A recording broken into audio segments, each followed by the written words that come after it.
እሺ በጣም አመሰግናለሁ። ለስልደቱ ቅድሚያ እንስተውና በዛው ጨርሶ እንዲወጣ ከዛ ቀጥሎ ወደ ሌሎቹ ሄዳለሁ። በዛ ወደ መጨረሻ ነው የምንሄደው ሁላችንም አንድ ላይ። ለስልደቱ የውጭ ጉዳይ ግንኙነት ከተሰሚነት ከዲፕሎማሲ አንጻር የሚታይን ባለፉት ዓመታት ትልቅ ድል ተገኝቷል ተብሎ ከመንግስት በኩል የሚቀርበው አንዱ የውጭ ግንኙነትና ዲፕሎማሲ ነው። ከወደብ ጉዳይ ጋር ተያይዞ ከሌላ ሀገር ጋር ከማንም ሀገር ጋር ጦርነት ውስጥ ያለመግባትና መሰል ጉዳዮች ስለሚነሱ እሱን አንሳና መደምደሚያንም እዛ ውስጥ አካተህ አንተም በዛው እናሰናብታለን። እሺ አመሰግናለሁ።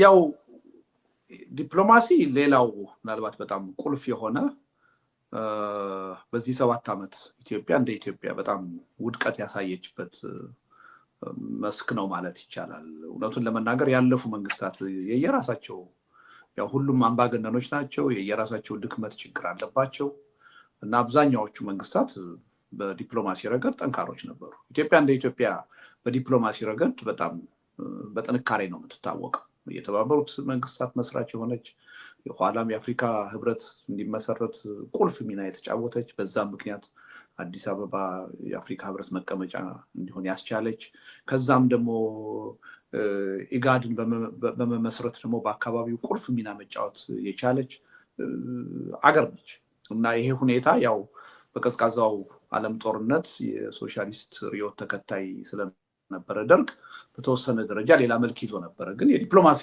ሰክሰሳችን በኢህአዴግ ጊዜም የቀጠለ ነው።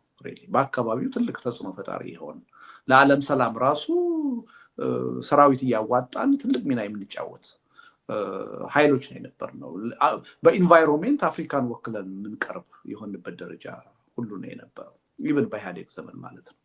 አሁን ወርደን ትንንሽ በሚባሉት የአካባቢ ሀገሮች ሁሉ የተናቀ ነው የሆን እንደ ችግር ፈቺ ሳይሆን እንደ ችግር ፈጣሪ እንደ በጥባጭ የታየንበት ሁኔታ ነው እየታየ ያለው እና አስተላለፋችንን በጣም ቀውስ ውስጥ ነው የገባው። ኢትዮጵያ በገለልተኝነት ነው የምትታወቀው፣ ከሁሉም ጋር ወዳጅ በመሆን ነው የምትታወቀው። አሁን ግን አላስፈላጊ የሆነ ብሔራዊ ጥቅማችንን መሰረት ያላደረገ ጉድኝት እየፈጠር ችግር ውስጥ እየገባን ያለ ነው እና ከአካባቢው ሀገሮች ራሱ ጋር አንድ ወቅት ከኬንያ ጋር ችግር ውስጥ ገብተን ነበር። ከሶማሊያ ጋር ታይቶ በማይታወቅ ደረጃ በጣም ኦልሞስት ወደ ጦርነት ሊያመራ ይችል የነበረ ችግር ውስጥ ገብተን ነበረ።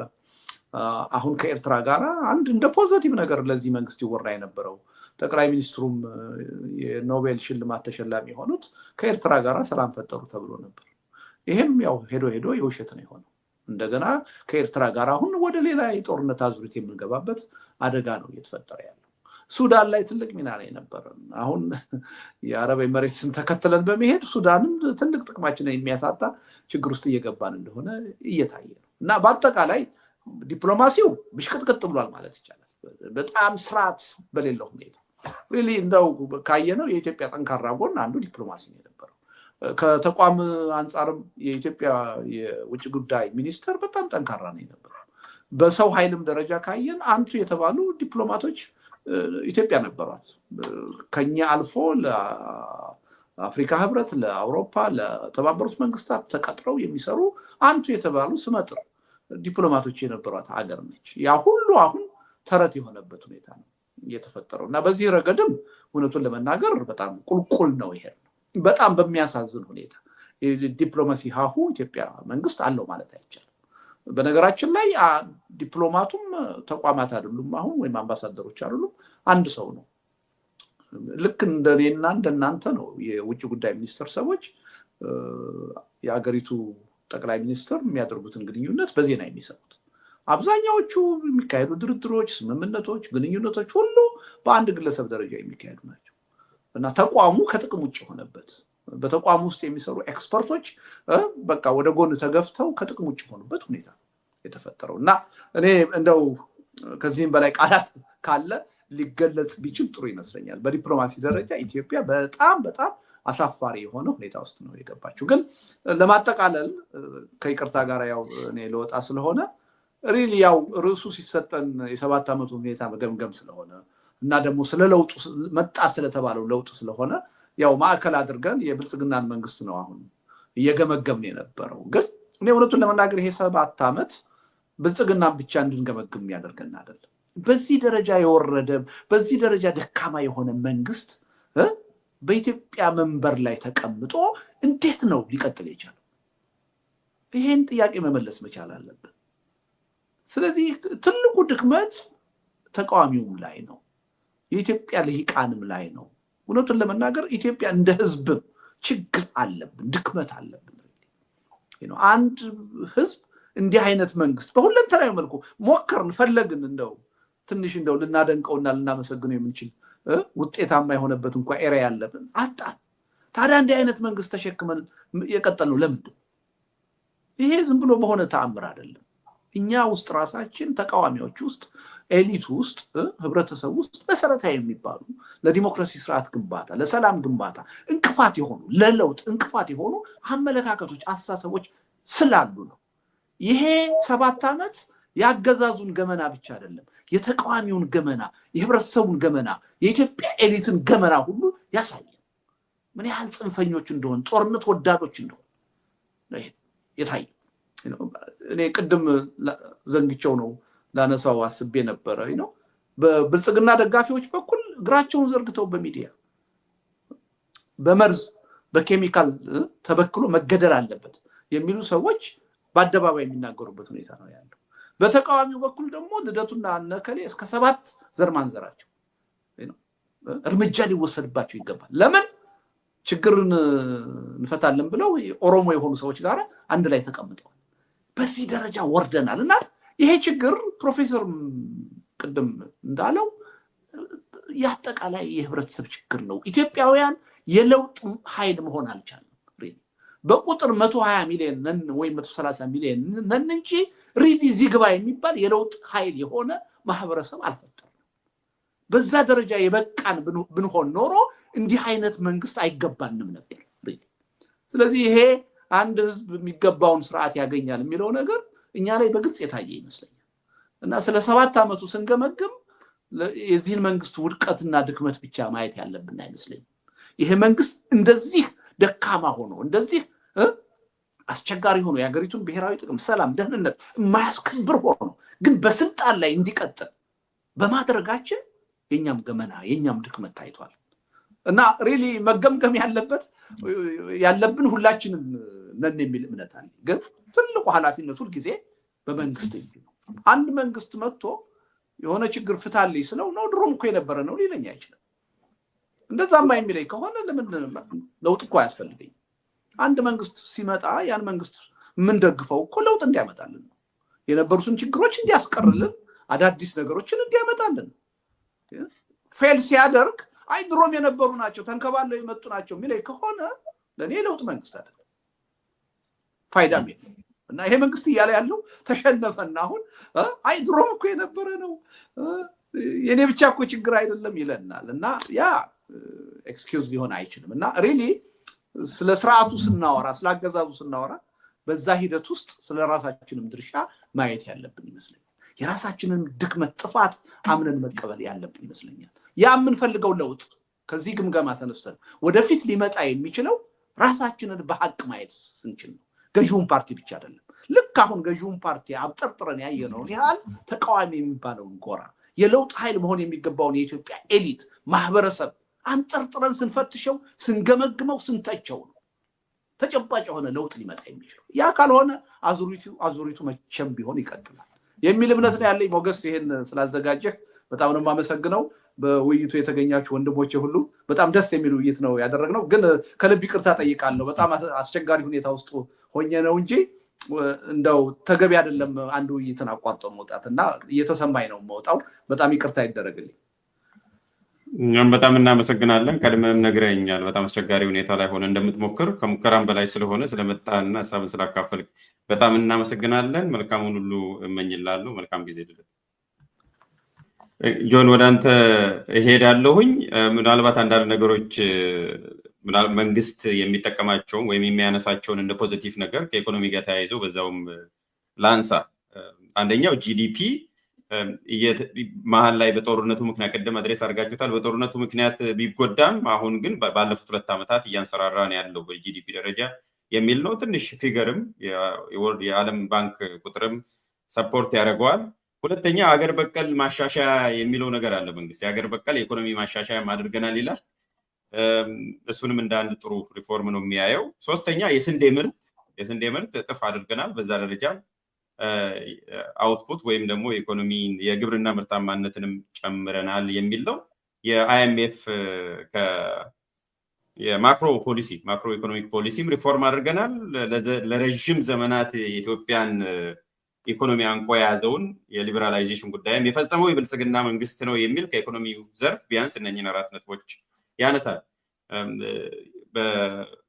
በየዕለቱ በፐብሊክ ዲስኮርስ ውስጥ የሚነሳውን ነገር ላንሳ ብዬ ነው። ጆን፣ በኢኮኖሚ ደረጃ ላለፉት 7 ዓመታት የኢትዮጵያ ኢኮኖሚ አደገ በቁጥር እንደገና ተሻሻለ በአይነት ወይስ ባሰበት ወይስ እዛው በነበረበት ነው የቆየው? በደሉ ያንተ ነው። አመሰግናለሁ። የኢትዮጵያ ኢኮኖሚ እንደሚታወቀው ያው በፊት በ10ም በ2 ዲጂትም ሲያድግ ነበረ። ኢኮኖሚ እያደገ ሲሄድ ከፍ እያለ ሲሄድ መጠኑም ከፍ እያለ ሲሄድ ዲጂቶቹ እየቀነሱ ይሄዳሉ። ይሄ ኢንተርናሽናሊ ኢኮኖሚስት የሆነ ሰው ባይሆንም የሚገባው ነገር ነው ማለት ነው። ነገር ግን እኔ ማንሳት የፈለግኩት በፊት የነበረው ኢኮኖሚ ያው ግብርና መር ነው፣ የተለያየ እንትን የለውም ማለት ነው። ግብርና መር ነው፣ ግብርና ወደ ኢንዱስትሪ ወስደናል የሚል ነው። በእርግጥ ግብርናውም በሚፈለገው ደረጃ ትራንስፎርም አልሆነም። ነገር ግን የሆነው ምንድነው የኢትዮጵያ ኢኮኖሚ ዛሬ ላይ ልክ 2018 ለውጡ ጊዜ ቶታሊ በ12ም በ13ም ይደግ 84 ቢሊዮን ዶላር ነበረ የሀገሪቷ ቶታል ጂዲፒው ማለት ነው። ዛሬ 205 ቢሊዮን ዶላር ደርሷል። በእኛ እንደ ምክር ቤትም ባለን ዳታ ማለት ነው። እሱን ነው የምጠቀመውና ይሄ ማለት ሞርዛን ደብል ሆኗል ነው በእኛ ግምገማ። ሞርዛን ደብል ሆኗል በዳታ በፊገራቲቭ ዳታ ራሱ ስናየው። ሁለተኛ 5 ሴክተሮችን ለይቶ ነው የሚሰራው፣ አግሪካልቸር፣ ኢንዱስትሪ፣ ማይኒንግ፣ ቱሪዝም እና ዲጂታል ብሎ ነው። በዛ ላይ ነው የ10 ዓመት እቅዳችንንም ካየክ እኛ የሚያጸደቅ ነው ላይ እንደዛ ነው ዘርዝሮ ያስቀመጠው ማለት ነው። ስለዚህ አሁን ዘርፈ ብዙ ኢኮኖሚ እየገነባ ነው ብዬ ነው የማስበው። ግብርና መር ብቻ የተባለው ወደ 5 ወስደናዋል። ለምሳሌ እዚሁ ጋር ገልጬ ለማለፍ ብዙን ጊዜ ጓደኞቼ ጋርም የምንከራከርበት አጀንዳ አለ። ፓርክ ትሰራላችሁ፣ እዚህ ጋር ብልጭልጭ ነገር ትሰራላችሁ፣ ከተማ ኮሪደር ብላችሁ መብራት እንዲታ ብሎ ያነሱልኛል። በእኔ ኮንሰፕት ግን ቱሪዝም ይሄን ሁሉ 17 በላይ ታንጂብል እና ኢንታንጂብል በዩኔስኮ የተመዘገበ ሀብት ያላት ሀገር ከቱሪዝም ሳትጠቀም ቆይታለች። እኛ ደግሞ ቡናችንን፣ ወርቃችንን፣ ምናችንን ሽጠን ልከ ወደ ውጭ ሀገር ያገኘነውን ገቢ ዳታው እጃችሁ ላይ ያለ አራውንድ 5 ቢሊዮን ዶላር ነው። 5 ቢሊዮን ዶላር ሰላም በ100% ሰላም ባልተረጋገጠበት ሁኔታ 100% ሰላም ኮንሰፕቹዋሊም ላይኖር ይችላል። ግን ሰላም ኢትዮጵያ ውስጥ አሁን ያለው ችግር ቅድም ስናነሳ የነበረ ችግር እንዳለ ሆኖ ዘንድሮ ብቻ ከቱሪዝም ራሱ መዳረሻ ዴስቲኔሽናቸውን ኢንቨስት ስላደረግንበት በተወሰነ ደረጃ ሳምፕል ማየት ጀምረናል። 2.3 ቢሊዮን ዶላር ነው ከቱሪዝም ኢንካም ያገኘ ነው። እንግዲህ ወርቅ ሽጠን፣ ቡና ሽጠን፣ ምን ሽጠን፣ ጅንጅብል ምን እንትን ቅመማ አበባ ሽጠን 5 ቢሊዮን ዶላር ነው ያገኘ ነው። ትንሽ በተንቀሳቀስም በቱሪዝም ላይ 2.3 ቢሊዮን ዶላር አግኝተናል። የኛ ዓላማ ገና ቡናችንን ሄደን ገበያ ፈልገን ሽጠን ብቻ ሳይሆን ቱሪዝም ላይ ዴስቲኔሽንን በጣም ሰርተን ብዙ ፓርኮች 1000 ፓርኮች 3000 ፓርኮች ያስፈልጉናል። መንግስት የሰራ ያለው መስራት እንደሚቻል ሁሉም ቦታ ላይ ኢንቨስት ቢያደርግ ባለሀብቱ ትርፋማ እንደሚሆን ለማሳየት ሳምፕል የሰራ ነው እንጂ ዋና ስራ ሆኖ አይደለም። ስለዚህ ከቱሪዝም እስከ 30 ቢሊዮን ዶላር ልናገኝ እንችላለን። ያለንን ነገር ሁሉ ሽጠን 5 ቢሊዮን ዶላር ነው ብያቸዋለሁ፣ ኤክስፖርታችን ማለት ነው። ስለዚህ እዛ ላይ ኢንቨስት ያደረግነው ኢንዱስትሪ ላይም አሁን መነቃቃት አለ። ነገር ግን አሁን ላነሳልህ የምፈልገው ዳታ ነው። በብዛት አሁን ሲነሳ በተለይ ዳታ ቅድም አንስታል። የወርልድ ባንክ ዳታ ነው የምስማማለሁ፣ ዲቤት አላደረገውም ማለት። ነገር ግን ሆሊስቲክ ካልሆን ሁሉም ነገር ላይ ሆሊስቲክ ካልሆን ቁንጽል ይሆንብናል። ኢትዮጵያን ከዓለም ላይ እየተናናይም የኮሮና ጊዜ የነበረበት ጊዜ ነው። የዓለም ኢኮኖሚ ሁሉ ኔጌቲቭም 1% እና 2% በታች የገባበት ጊዜ ነበረ። ኢትዮጵያም ለውጡን እንደተቀበለች እዚህ ውስጥ ነው የገባችው። አዲስ ነገር አይደለም ማለት ነው። ስለዚህ ዓለምን የመታው እሷንም ይመታል። የራሽያና የዩክሬን ጦርነት ደግሞ ወርልድ ሎጂስቲክ ቼንን ነው ዲስራፕት ያደረገው፣ እኛንም አታክ ያደርጋል ማለት ነው። ለዓለም ኢንፍሌሽን ራሱ ከሚጠቀሱ ነገሮች እነዚህ ናቸው። አሁን ሀገር በቀል ማሻሻያውንና ሁሉን አቀፍ የማክሮ ኢኮኖሚ ማሻሻያ ከጀመርን ወዲህ ኢንፍሌሽን ቀንሰናል። በእኛ ዳታ እንደዛ ነው፣ ኢንፍሌሽን ቀንሰናል። የሚገርም እንዲያውም የአይኤምኤፍ ፕሬዚዳንትም መስክራ ነበር ማለት ነው ባለፈው። ይሄ ማለት ዋናው ኑሮን የሚኖረው ሰው ነው መስከር ያለበት፣ እንደዛ ነው የምስማማው። ነገር ግን ኢንፍሌሽን እንደቀነሰ ነው። ቀነሰ ማለት ገና 2 ውስጥ ካለ 13%ም 15 የሚሆን 2 ውስጥ ካለ ትልቅ ነው፣ ከነበረበት ነው ያልኩት እኔ። ትግራይ ጋር የነበረው ጦርነት ወይ ቲፒኤልኤፍ፣ እኔ አሁን ቅድም ወንድሜ አንስቷል። እኔ ዛሬም እንደ ፕሮስፐሪቲም ትግራይ ህዝብ ጋር ተጣላን የሚል እምነት የለኝም። ነገር ግን ያው ቲፒኤልኤፍ 40 እና ከ40 ዓመት 45 ዓመት የቆየ ፓርቲ ስለሆነ ያ ጄኔሬሽን ያለው ቲፒኤልኤፍን እንደ ፓርቲ አውቆ ታግሎለት ያደገ ጄኔሬሽን ያለውና ከዛ ውጪ ላይሆን ስለሚችል ነው ሰው ቲፒኤልኤፍን እና ትግራይን ህዝብ አንድ የሚያደርገው። እኔ ግን ትግራይ ዛሬም ነገም የትግራይ ህዝብ ጋር ጦርነት ውስጥ ገባን የሚል ነገር የለኝም። እኔ ቲፒኤልኤፍ ጋር ነው ብዬ ነው የማስበው። ምክንያቱም ይሄ ባለውለታ ህዝብ ነው፣ ትልቅ ህዝብ ነው። እንደዛም ነው የማስበው። አሁን ላነሳልህ የፈለግኩት የዋጋ ንረቱም ዳታዎቹን ሳነሳልህ ይሄ ነው። በኢንዱስትሪም ያለውን አንስቼልህ፣ ለምሳሌ ለውጡ ሲመጣ 14 ሚሊዮን ሄክታር ነበር ኢትዮጵያ የምታርሰው። ዛሬ 20.5 ሚሊዮን ሄክታር እያረስን ነው። በመሬት ስፋት ራሱ ካየህ አግሪካልቸር ላይ ማለት ነው። በስንዴም ዊት ሰልፍ ሰፊሸንሲ ደርሰናል። የተራበ ሰው አለ የለም? አለ። እኔ የአደጋ መከላከል እና ዝግጁነት ኮሚሽን የኛ ኮሚቴ ነው ኦቨርሳይት የሚያደርገውና ነገር ግን አንድ ማረጋግጥላችሁ ስንዴውን አምርተው ከሆነ የታለ አለ ኦቻ አራውንድ 800 ሚሊዮን ብር ሳይሆን ዶላር ስንዴ ገዝቶ ነው ይሄን አካባቢ ለተራባው አካባቢ የሚሰጠው። ኦቻ ያ በከፊል ትክክል ነው ጆን፣ ጥሩ ነው። ያ በከፊል ትክክል ነው። አንድ ነገር ተናገር ስላለሁ ሰዓቱ ሰጣለሁ፣ አልቆርጥብህም። ያዝና ከውጭ ሰልፍ ሰፊሸንሲ ስላልክ ነው። በስንዴ ራሳችን ይችለናል ስላልክ ከውጭ ኢምፖርት አላደረግንም። እሱን አጥርተልኝ እንድታልፍ ነው። እሱን ላነሳልን ነው። ኦቻ ዩኤስኤድም አሁን ሳይታገድ በፊት 70%ን ደግሞ ያው የኢትዮጵያ መንግስት ነው ሲጀምርም የአደጋ መከላከል ኮሚሽንን ባጀት እንትን የሚለው እና ከኢትዮጵያ መጋዘን ገዝተው ነው ራሳቸው ስንዴ የራሳቸው መጋዘን ውስጥ ከበቂ በላይ ከመሩት። ከዩክሬን አልገዙም ማለት ነው። የዩናይትድ ኔሽን ኦቻ አለ፣ ዩኤስኤድ አለ፣ ወርልድ ፉድ ፕሮግራም አለ፣ ፋኦ አለ። እኔ የአደጋ መከላከልና ዝግጁነት ኮሚሽን የኛ ቋሚ ኮሚቴ ስር ስለሆነ ኦቨርሳይት እናደርጋለን። ዶክተር ዲማ ነገው የሚመሩት ማለት ነው። ሶ ሁሉም መጋዘናቸውን ከዚሁ ከኢትዮጵያ ስንዴ ገዝተው ነው በዛ ሁሉ ዶላር ስቶር ያደረጉት ማለት ነው። የሚራብ ሰው የለም እያልኩ አይደለም። ሶ ይሄ ነው ያለው እውነታ። አንፌር ለመሆን ፈልጌ አይደለም፣ ባይሰዋት እየሰጠው ነው። አንተ ብቻ ተወካይ ስለሆንክ እኔም ራሴ አንዳንድ የመንግስትን እንትኖችን ሆን ብዬ የማነሳው ፌር ለመሆን ስለፈለግኩ ነው፣ ኦብጀክቲቭ ለመሆን ስለፈለግኩ ነው። ሰው አንተ ላይ ጠንከር እያልኩ እንደሆነ እንዳይመስልህ ለማጥራት ስለፈለግኩኝ ነው። ወደሚቀጥለው ከመሄዴ በፊት እና የብር ምንዛሬ ስንት ነው? የመጨረሻ ጥያቄ ነው። ምንዛሬ ይሄ ለውጡ መንግስት ሲመጣ ምን ያህል ነበረ? ዛሬ ላይ ምንዛሬ ምን ያህል ነው? ኦፊሻል የባንኩን ብቻ ነገር ሌላውን ተው አንተ የምታውቀው። እሺ ቅድም ነክቼ ለማለፍ የፈለግኩት በቀደመውን አንድ አዲስ ስታንዳርድ ላይ ወጣ አንድ ዜና አየሁ። ምን አለ? የኢትዮጵያ ኢኮኖሚ ይሄንን ቀጥታ መልሰልኝ ወደሚቀጥል ወደ ሌላው አትሄድም። እሱን ልመጣልህ ነው። 205 ቢሊዮን ዶላሩ የብር ቫሊዩ 50% ስለጨመረ ወይ በ100% ስለጨመረ የኢትዮጵያ ኢኮኖሚም በግማሽ ተመለሰ ብሎ ጽፎ አየውና እኔ ቢዝነስ አድሚኒስትሬሽንም ማስተሬን አለኝ። ሌላ ሁለተኛ ማስተሬን ነው ፖለቲክስ ኤንድ ኢንተርናሽናል ሪሌሽን የሰራሁትና ኖሚናል ጂዲፒ እና አክቹዋል ጂዲፒ አለ። ለኢንፍሌሽን አድጀስትድ ሆኖ ነው ሲወጣ የሚለቀቀው ዳታ ማለት ነው። ሶ ኢትስ ኖት ኖሚናል ጂዲፒ ኢትስ አክቹዋል ጂዲፒ። ለኢንፍሌሽን አድጀስት ተደርጓል። የሚቀንስ የሚጨምር ነገር የለውም። አሁን በቀደም ብሔራዊ ባንክ ባወጣው 135 ብር ነው የኢትዮጵያ $1 በብሔራዊ የዛሬ 7 ዓመት ስንት ነበረ? ትክክል ነው 135 እንበለው። የዛሬ 7 ዓመት ስንት ነበረ ካስታውስ? ካላስታወስክ እኔ እነግርሃለሁ። በቅርብ ለውጡ ሲመጣ ምን ያህል አካባቢ ነበረ ኢትዮጵያ ብር? አረ ለውጡ ሲመጣ ነው ያልኩህ፣ አሁን አላልኩም። ከማክሮ ኢኮኖሚ ለውጥ በፊት ሳይሆን ለውጡ ሲመጣ 2018 ላይ በፈረንጆቹ ወይም 2010 ላይ ስንት ነበረ?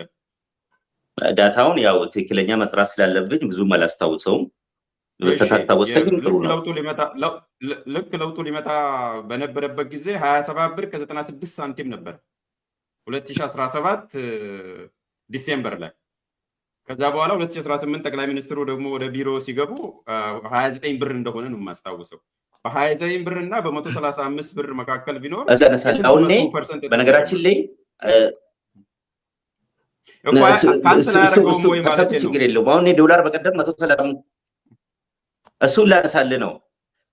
እንደ ሙያውም ይሄኛው የውክልናዬን ሳይሆን እንደ ሙያውም ላነሳልህ ነው። ይሄኛው ሰው አሁን 135 ብር ስለገባ ኢንፍሌሽን ላይ ጨመረ ብሎ በቃ በፐርሰንቱ 100% ከጨመረ ኢንፍሌሽንም እንደዛ ጨመረ ብሎ ነው ኮንሰፕት ያለው። በኢኮኖሚስት አንግል ኦፍ ቪው ስታይ እንደዛ አይደለም ነገሩ። የብላክ ማርኬት ጉዳይ ነው የሚያጠበው እንጂ በነገራችን ላይ ብላክ ማርኬት ልክ ዶላሩን ከመቀየራችን በፊት ምንዛሬ ከፍ ከማድረጋችን በፊት 140 127 135 ነበር አዲስ አበባ ላይ።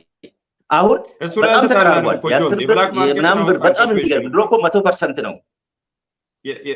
ያው ጆን ብለህ ጥራኝ ስላልክ ነው እኔም ረስቼ የተከበሩ የማልለው እና ከይቅርታ ጋር የብላክ ማርኬቱ ተስማማን እኮ። ብላክ ማርኬት ውስጥ ምን አስገባ? በቃ በመደበኛው በባንክ የተከበሩት ፓርላማ ላይ ኦፊሻል ስብሰባ ላይ ትኖር ነው። አዎ ገባኝ። መሀል ላይ በዛ ካልጠራው እንዳትቀየመኝ ወይም አድማጮቻችን እንዳይቀየሙኝ ነውና በአጭሩ የብላክ ማርኬቱን እኮ ኮኬሽን አውጥተናል። 2 ደቂቃ የሚጨመርኩልህ ጥያቄ ጣልቃ ስለገባውና ሌላውን እያጠራው ስለሆነ ነው።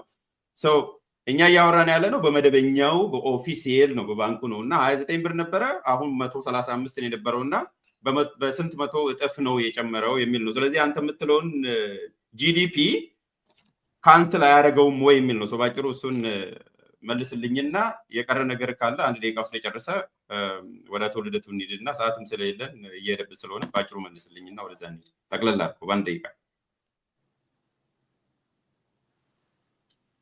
እሺ አመሰግናለሁ። አሁን እኔ በኢኮኖሚ ላይ ሲሪየስሊ ማውራት የምፈልገው በአምስት ዘርፍ ላይ ነው መንግስት የሰራ ያለው። ኢኮኖሚያችን በኮሮና ምክንያት በትግራይ ጦርነት እርስ በርስ ጦርነት ባለው ምናምን ጉዳት አልደረሰበትም እንዴት እላለሁ። በትግራይ ጦርነት ሁላ እኮ አራውንድ 28 ቢሊዮን ነው የወደመው ሀብት ማለት ነው። የኢትዮጵያ ሀብት ነው። እውነት ነው የወደመው። ያ ጦርነት አውዳሚ ነው ዛሬም ወደፊትም ማለት ነው። ነገር ግን አሁን በአምስት ዘርፍ ላይ በጣም ሲሪየስሊ እየተሰራ ስላለ የኢትዮጵያ ኢኮኖሚ እያደገም ነው። ሰላም ከመጣ ለምን ይሄ ታጥቆ ከሚንቀሳቀሱ አካላት ጋር አሁንም በር ሁሌም ክፍት መሆን አለበት። በዲያሎግ እንፍታ የሚል አቋሜ የጸና ነው። በዚህ ላይ ከጦርነት ማንም ስለማያተርፍ በጦርነት ማንም ስለማያሸንፍ ማለት ነው። እሱ ሰላም ከመጣ የባሰ ቡስት ያደርጋል። አሁን ባለው ግን በሳይንቲፊክ ኢኮኖሚ ነው ያለው።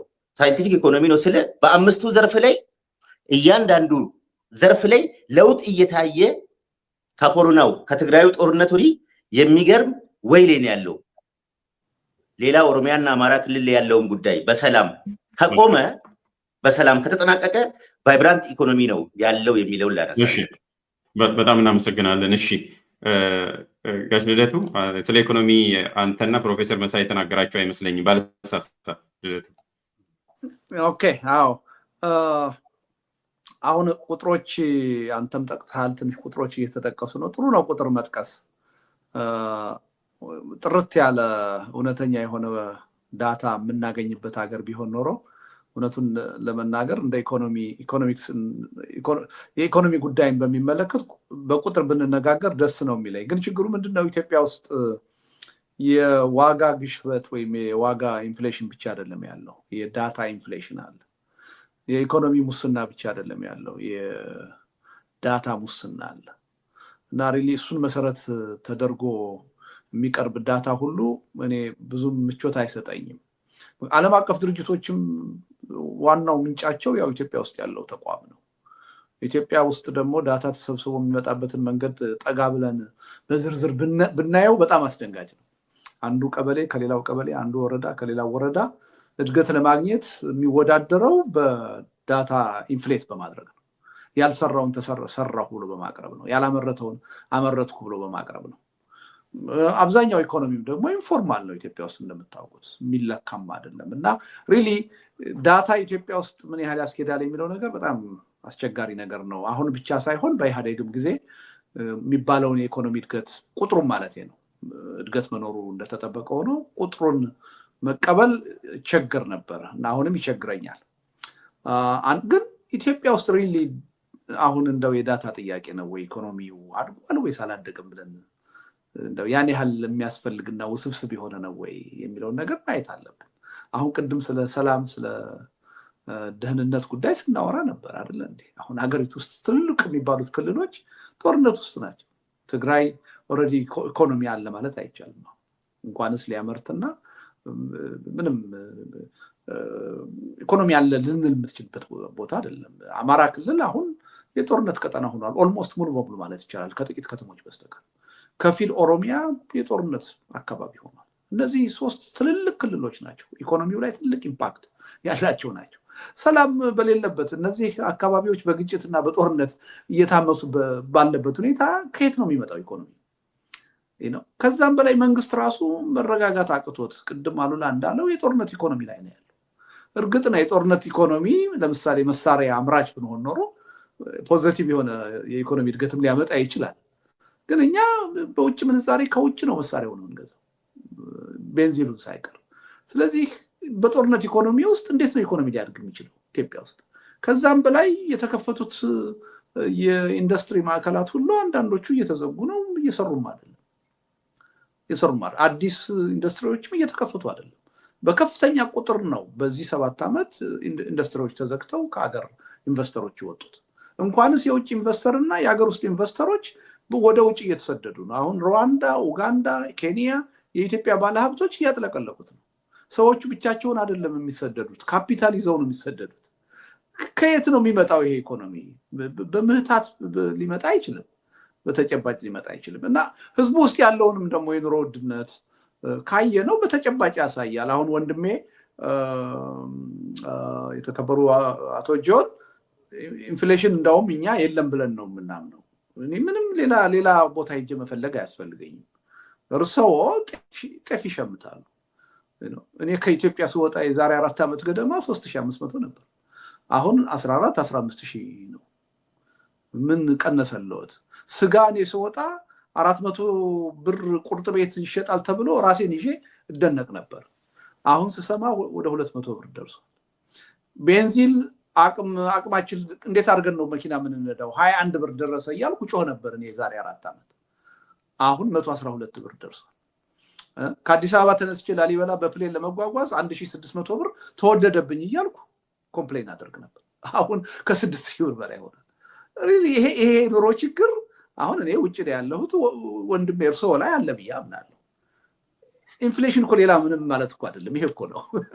እና እንዴት ነው ቀነሰ ሊባል የሚችለው? በእያንዳንዱ ነገር ላይ ቢጠቀስ እንደዛ ነው። እና አሁን ዓለም አቀፍ ድርጅቶች ሰሞኑን ራሱ አንዳንድ ጥናቶች የሚያሳዩት 37% ነው። ለእኔ ይሄ ራሱ በጣም ዝቅተኛ ነው። ይሄ በጣም ተቀባይነት ባለው ጥናት የተረጋገጠ 37%። ኢንፍሌሽን ግን 2 ዲጂት ከገባ በቃ አደገኛ ነው። ኢኮኖሚው ከዛ በኋላ ሊያድግ አይችልም፣ እንደ ነቀርሳ ነው። እና ሪሊ በሆነ ምህታት ሊመጣ አይችልም ኢኮኖሚ። ቱሪዝም ተጠቀሰ። ቱሪዝም እኮ አክሱም ነው፣ ላሊበላ ነው፣ ጎንደር ነው። አሁን ቱሪዝም እዛ አካባቢ አለ ወይ? ሶፍ ዑመር ነው፣ ደቡብ ነው። እዛ የተሰራ መሰረተ ልማት አለ ወይ ለቱሪዝም? የለም። አዲስ አበባ ላይ ነው ፓርኮች የሚሰሩት፣ ኮሪደር ልማት የሚሰራው። 1% ቱሪስት አዲስ አበባን ለመጎብኘት አይመጣም። እውነቱን እንነጋገር ከተባለ ዓለም አቀፍ ኤርፖርቶች አክሱም ላይ፣ ላሊበላ፣ ጎንደር፣ ጅማ ላይ ቢኖሩ አዲስ አበባ መሄድ አይፈልግም ቱሪስቱ። አዲስ አበባ የተበከለ ከተማ ነው፣ አያስደስታቸውም። ከዛ የበለጠ ብዙ ከተማ አላቸው እነሱ። የግድ እየሆነባቸው ነው በአዲስ አበባ አድርገው የሚያልፉት። አዲስ አበባ የሚሰሩ ፓርኮችና የኮሪደር ልማት ለቱሪዝም ምንም ፋይዳ የለው ምንም። እና ይሄን እንደ ውጤት አድርገን ባናቀርበው ጥሩ ነው። እርግጥ ነው የተወሰኑ ሎጂዎች ተሰርተዋል፣ የተወሰኑ ፓርኮች ተሰርተዋል፣ ኮሪደር ልማት እየተሰራ ነው። ልማትን መቃወም አንችልም። ግን ይሄ በቱሪዝሙም በአጠቃላይ በኢኮኖሚውም ምን ኢምፓክት አለው? ምንም የለው። በአዲስ አበባ መስተዳድር አንድ ክፍል ወይም መምሪያ ሊሰራቸው የሚችላቸው ስራዎች ናቸው፣ ወይም የግሉ ክፍለ ኢኮኖሚ ሊሰራቸው የሚችሉ ናቸው። ከሀገር ኢኮኖሚ አንጻር ግን ምንም ፋይዳ የላቸውም። ዛሬ እንትን ሞገስ ርዕስ ብሰጥ በአዲስ አበባ ጉዳይ ላይ ኢኮኖሚ ምን ለውጥ አለ ብለህ ብታቀርብ ለምሳሌ እንደ ፖዚቲቭ ነገር ኮሪደር ልማትን፣ ፓርክ ግንባታን ላቀርብ ይችል ነበር የከተማው ውበት ብዬ በጎ ነገር ተሰርቷል ብዬ። ስለ ሀገር ኢኮኖሚ ስናወራ ግን ኢምንት ናቸው እነዚህ፣ ምንም ፋይዳ የላቸው። በኢኮኖሚው ላይ ምንም የሚጨምሩት ነገር የለም። ሌላው አሁን ኢኮኖሚው በጣም ሲያድግ የጂዲፒ መጠኑ እየቀነሰ ይመጣል። ልክ ነው፣ ምንም ጥርጥር የለውም። ግን እንደዛ አይደለም። የኢትዮጵያ ኢኮኖሚ ሊያድግ የሚችልበት እድል አይደለም ያለው። እኔ አሁን የኢትዮጵያ ኢኮኖሚ 2% እና 3% በትክክል ካደገ ትልቅ ነገር ነው፣ ተአምር ነው ብዬ ነው የምወስደው። ግን ደግሞ በአንድ ጊዜ አይወድቅም። ኢኮኖሚ በአንድ ጊዜ ሊያድግ አይችልም። ሲወድቅም ቀስ ብሎ ነው። ሲያድግም ሲወድቅም የራሱ ኢነርሺ አለው። አንድ በርሚል ውሃ አስቀምጠን ሞልተን በመስማር ከታች ብንነድለው በተወሰኑ ሰከንዶች ባዶ አይሆንም። ቀስ እያለ ነው ወደ ባዶነት በሂደት የሚሄደው። የኢትዮጵያ ኢኮኖሚ በዛ አይነት ሂደት ውስጥ ነው። ምናልባት ስለ ቁጥር ስናወራ ልደት ስለ ቁጥር ስናወራ የኢትዮጵያ መንግስት እንዳልከው የቁጥር ሙስና ወይም ቅሸባ ሊኖር ይችላል። ግን የዓለም ባንክንም ያሳስታል ወይ እነሱም ይሳሳታሉ እያልክ ነው። የእነሱን ቁጥር ስለሆነ 6.5 የዓለም ባንክ ነው። እነሱም እኮ ከኢትዮጵያ ስታቲስቲክስ ቢሮ እኮ ነው መነሻ ዳታ የሚወስዱት እኮ። ስታቲስቲክስ ቢሮ ደግሞ ከየወረዳዎቹና ቀበሌዎቹ ነው የሚወስደው። እኔ በተግባር እኮ ያየሁት ነገር ስለሆነ እኮ ዳታ የሚሰበስቡት እስካሁን ድረስ በኮምፒውተር አይደለም፣ በወረቀትና በእስክሪብቶ ነው። ከዛም ቅድም ነግሬሃለሁ፣ አንዱ የቀበሌ ሊቀመንበር ከሌላው የተሻለ ወደ ወረዳ ሄዶ ለመሾም ሲፈልግ ዳታውን ነው ኢንፍሌት የሚያደርገው። ያልሰራውን ሰራ ሁሉ ነው የሚያቀርበው። አበልህንም ለማሳደግ እድገትም ለማግኘት የዳታ ኢንፍሌሽን ወሳኝ ነው። በዚህ አይነት ሁኔታ ነው ሀገሪቱ እየተንቀሳቀሰች ያለችው እና ሶርሱ ወርልድ ባንክ ቀበሌና ወረዳ ሄዶ ዳታ አይሰበስብም። ሶርሱ የኢትዮጵያ ነው። አትሊስት በቃ ይሄ በዚህ ደረጃ አይዋሽም ብለው ነው የሚያምኑት እነሱ። መንግስት በዚህ ደረጃ አይዋሽም ብለው ያን ዳታ እንደ እውነት ወስደው ነው ከዛ ነው የሚነሱት። ለዛ ነው ግን ይሄ መንግስት አሁን ስንዴ ያነሳችሁ አይደለም፣ በስንዴ ራሳችንን ቻል ኤክስፖርት እያደረግን ነው ተብሎ ምርቱ ጨምሯል ተብሎ ብዙ ብራባዶ ነበረ። ቅርብ ጊዜ አንድ ታዋቂ ኢኮኖሚስት ነው አወጣው እኮ የተባለው ነገር ከግማሽ በታች ውሸት ነው። በዓለም ለመጀመሪያ ጊዜ በችግኝ ተከላ አንደኛ ነን፣ ይሄን ያህል ቢሊዮን ተከልን ተብሎ ተነገረ። ሽልማት ተፈልጎ ሽልማት የሚሰጡ ድርጅቶች ውሸት መሆኑን አረጋግጠው አንሸልምም አሉ። ኢትዮጵያ እንትን ሁሉ እኮ መድኃኒት እኮ ወደ ውጭ ሀገር ኤክስፖርት አድርጋ ይሄን ያህል ዶላር ታገኛለች እየተባለ ይነገራል እኮ። አሁን በቅርቡም ደግሞ መሳሪያ፣ ጥይት ኤክስፖርት አድርጋ ዶላር እያገኘች ነው ተብሏል። አሁን እርግጠኛ ነኝ ፓርላማ አሁን የበጀት ዓመቱ ሲያልቅ የት ናቸው እነዛ ገንዘቦች በገቢ ደረጃ ተብለው ቢፈለጉ ከይቅርታ ጋር አያገኟቸውም። እርሶ እንደው አደራዎትን እንዲጠይቁ እስቲ የት አለ መድኃኒት ተሽጦ፣ ስንዴ ተሽጦ፣ ጥይት ተሽጦ የተገኘው ገቢ እዚህ ላይ ተጠቅሶልናል ወይ ብለው የገንዘብ ሚኒስተር ሲቀርብ ይጠይቁ። መልስ አያገኙ። ውሸት ዝም ብሎ ኮክት ነው የሚደረገው ኢትዮጵያ ውስጥ። ያ ደግሞ እታች ባሉት ባለስልጣናት አይደለም፣ በዋናው በጠቅላይ ሚኒስትሩ ደረጃ ነው እንደዚህ እየተደረገ ያለው እና ሪሊ አሁን የዳታን ጉዳይ በጣም አከራካሪ ነው። ግን እውነቱ የኢትዮጵያን ኢኮኖሚ ለመረዳት ያን ያህል ውስብስብ አይመስለኝም። በግልጽ የሚታይ ነገር ነው። የህዝቡ ኑሮ እየነገረን ያለ ነገር ነው እና እንደው አክብደን ባናየው ብዬ ነው። እኔ ብዙ አልቆይም ሞገስ፣ 2 ሰዓት ነበር የገባሁት። ትንሽ አንድ 15 ደቂቃ በኋላ ብትፈቅድልኝ ደስ ይለኛል ለመውጣት። እሺ፣ እናመሰግናለን። ስለዚህ ወደ መጨረሻው እንሄዳለን ከፕሮፌሰር መሳይ በኋላ ኢኮኖሚ ላይ የቀረ ነገር ካለ ያልተነሳ ነገር ላይ አጽንኦት ያድርጉና ያቅርቡልን። ከዛ ወደ ውጭ ጉዳይና መደምደሚያ አንድ ላይ እናደርግና ቅድሚያ ለልደቱ ሰጥተን በዛ እሱ ይሄዳል፣ እኛም እንጨርሳለን። ፕሮፌሰር መሳይ ስለ ኢኮኖሚ። እንግዲህ ብዙ ተብሏል እና ቅድም እስኬል ያልከው ትንሽ እኔ አሳንሸዋለሁ፣ ተቀብያለሁ አስተያየትህን።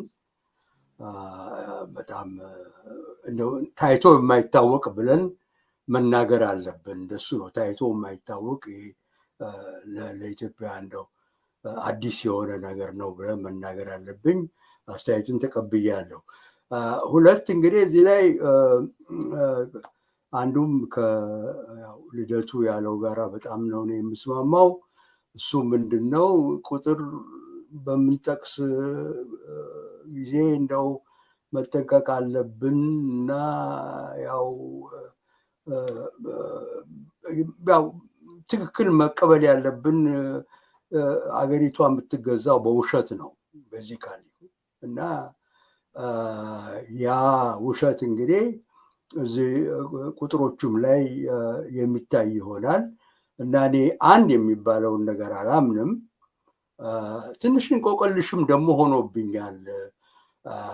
ይሄን እድገት ታየ በዚህ እድገት ታየ የሚለው እንዴ ይሄ ሁሉ ጦርነት እየተካሄደ ማለት ጦርነት አውዳሚ ነው መቼስ እናውቃለን። እንዴት ነው ኢኮኖሚው አደገ በዚህ ጨመረ ብሎ መናገር የሚቻለው? እንዴት ሊያድግ ይችላል? ተአምር ነው ይሄ የሚነገረን እና በእውነቱ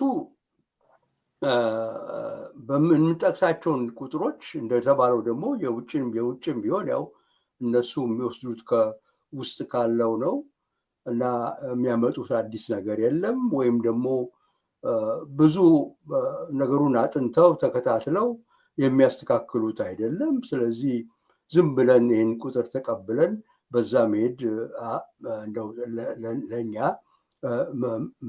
ጥሩ አሰራር አይደለም፣ ጥሩ ወደ ጥሩም ሁኔታ አይወስደንም እና እኔ በእውነቱ ስለ እድገት ማውራት ብናቆም ጥሩ ይመስለኛል። ሁለተኛ ቅድም ማነው አሉላም እንዳለው ጦር ማለት ያለው ኢኮኖሚ የጦርነት ኢኮኖሚ ነው፣ ምንም ጥርጥር የለው። ማለት ኢትዮጵያ ውስጥ ጦርነት ያገዛዝ ስልት የሆነበት ሀገር ነው። ጦርነት ምክንያት አለው ኢትዮጵያ ውስጥ፣ ዝም ብሎ የሚፈጠር አይደለም። ወይም ደግሞ ያኛው ክፍል አልቀበል ወይም እሱ ስላስቸገረ አይደለም። የአገዛዝ ስልት ነው እና በዚህ የተነሳ በእውነት እኔ እንደማየው በአንድ በኩል ያው ቅድም እንዳልኩት ምንም ማለት ስለ እድገትም ማውራት የለብንም። ሁለተኛ ደግሞ ይሄ ነገር ጦርነት እስከሆነ ድረስ ለምንድን ነው ጦርነት ማለት ኢኮኖሚውን ለጦርነት የምንጠቀመው? ወይም ደግሞ ጦርነት በኢኮኖሚው እንዲገዛ ማለት ጦርነት ኢኮኖሚውን እንዲገዛ የምናደርገው ብለን የምንጠይቅ ያው ቅድም ያልኩት ነው። እኔ የኢትዮጵያ ፖለቲካ ሁኔታ ነው እዚህ ዋናው ፖለቲካ ሁኔታ ነው። ምንድነው ፖለቲካ ኢኮኖሚውን የሚመራው ኢትዮጵያ ውስጥ ወዴት እየሄደ ነው? ግቡ ምንድነው የሚፈለገው? የህዝብ ነው ለህዝብ የሚጠቀም ነው ብለን መናገር የማንችለው ደረጃ ደርሰናል። ለህዝብ የሚሽከረከር ኢኮኖሚ አይደለም ያለን። ምንድነው ያው ያሉት አሁን ስልጣን ላይ የተቀመጡ ግለሰቦችና ቡድኖች የነሱ መበዝበዣ የነሱ ጥቅም ማግኛ እንደዛ ሆኖ እስከሰራ ድረስ በእውነቱ የኢኮኖሚው እድገት ሊኖር ይችላል በተወሰነ ደረጃ። ነገር ግን ህዝብን በሚጠቅም ሁኔታ እየተካሄደ አይደለም እና ደግሞ በዚህ ሁኔታ ስለማይካሄድ እድገትም ቢኖር የሚቆይና ሰስቴንድ የሚሆን ነገር አይደለም ጨርሶ እና ያው ከተወሰነ ደረጃ በኋላ መፍረሱ ወይም ደግሞ ቀውስ ውስጥ መግባቱ የማይቀር ነው እና በእውነቱ ያው ተናግረናል። የህዝቡ ኑሮ ሁኔታ የህዝቡ ብሶት ይነግረናል ስለ ኢኮኖሚው። ብዙ መፈለግም አያስፈልግም እዚህ ላይ እና ሁሌ የምንሰማው ያለው እንግዲህ ኑሮ መናር እና ሌላውም ደግሞ የስራ አጥነት በተለይ የወጣቱ ስራ አጥነት መቼስ መጠቀስ ያለበት ነው፣ ዋና ነገር ነው እና እና ይሄ ሁሉ ጦርነት በሚካሄድበት ሁኔታ እንዴት ኢኮኖሚው አደገ ብለን እኛ ደፍረን መናገር እንችላለን? እዚህ ላይ በእውነቱ አይደለም። እሺ አሁን ቅድም በጀመርኩት አካሄድ ነው የሚሄደው። አቶ ልደቱን ካሰናበትም በኋላ አሉላ፣ ከዛ ፕሮፌሰር ስኬል፣ ጆን፣ ከዛ ፕሮፌሰር መሳይ አሁን አንድ ላይ አጠቃለን ነው የምንሄደው። ሰዓት ስለሌለን ረዥም ሰዓት ነው የወሰድነው። ፎርማቱን ትንሽ መቀየር አለብን። የውጭ ጉዳይ ላይ ያልተነሱት ሌላ ያላነሳውን እያጠናከራችሁ እሱ ላይ ፋሳይዝ እያደረጋችሁ እንድትሄዱ ነው የምፈልገው። እሱን ካላችሁ በኋላ ማጠቃለያችሁንም አቶ ልደቱ እንዳደረጉ አድርጋችሁ እንዴት 5 ደቂቃ አላችሁ። በዛ ነው የምናበቃው። አሉላ። ኦኬ መልካም።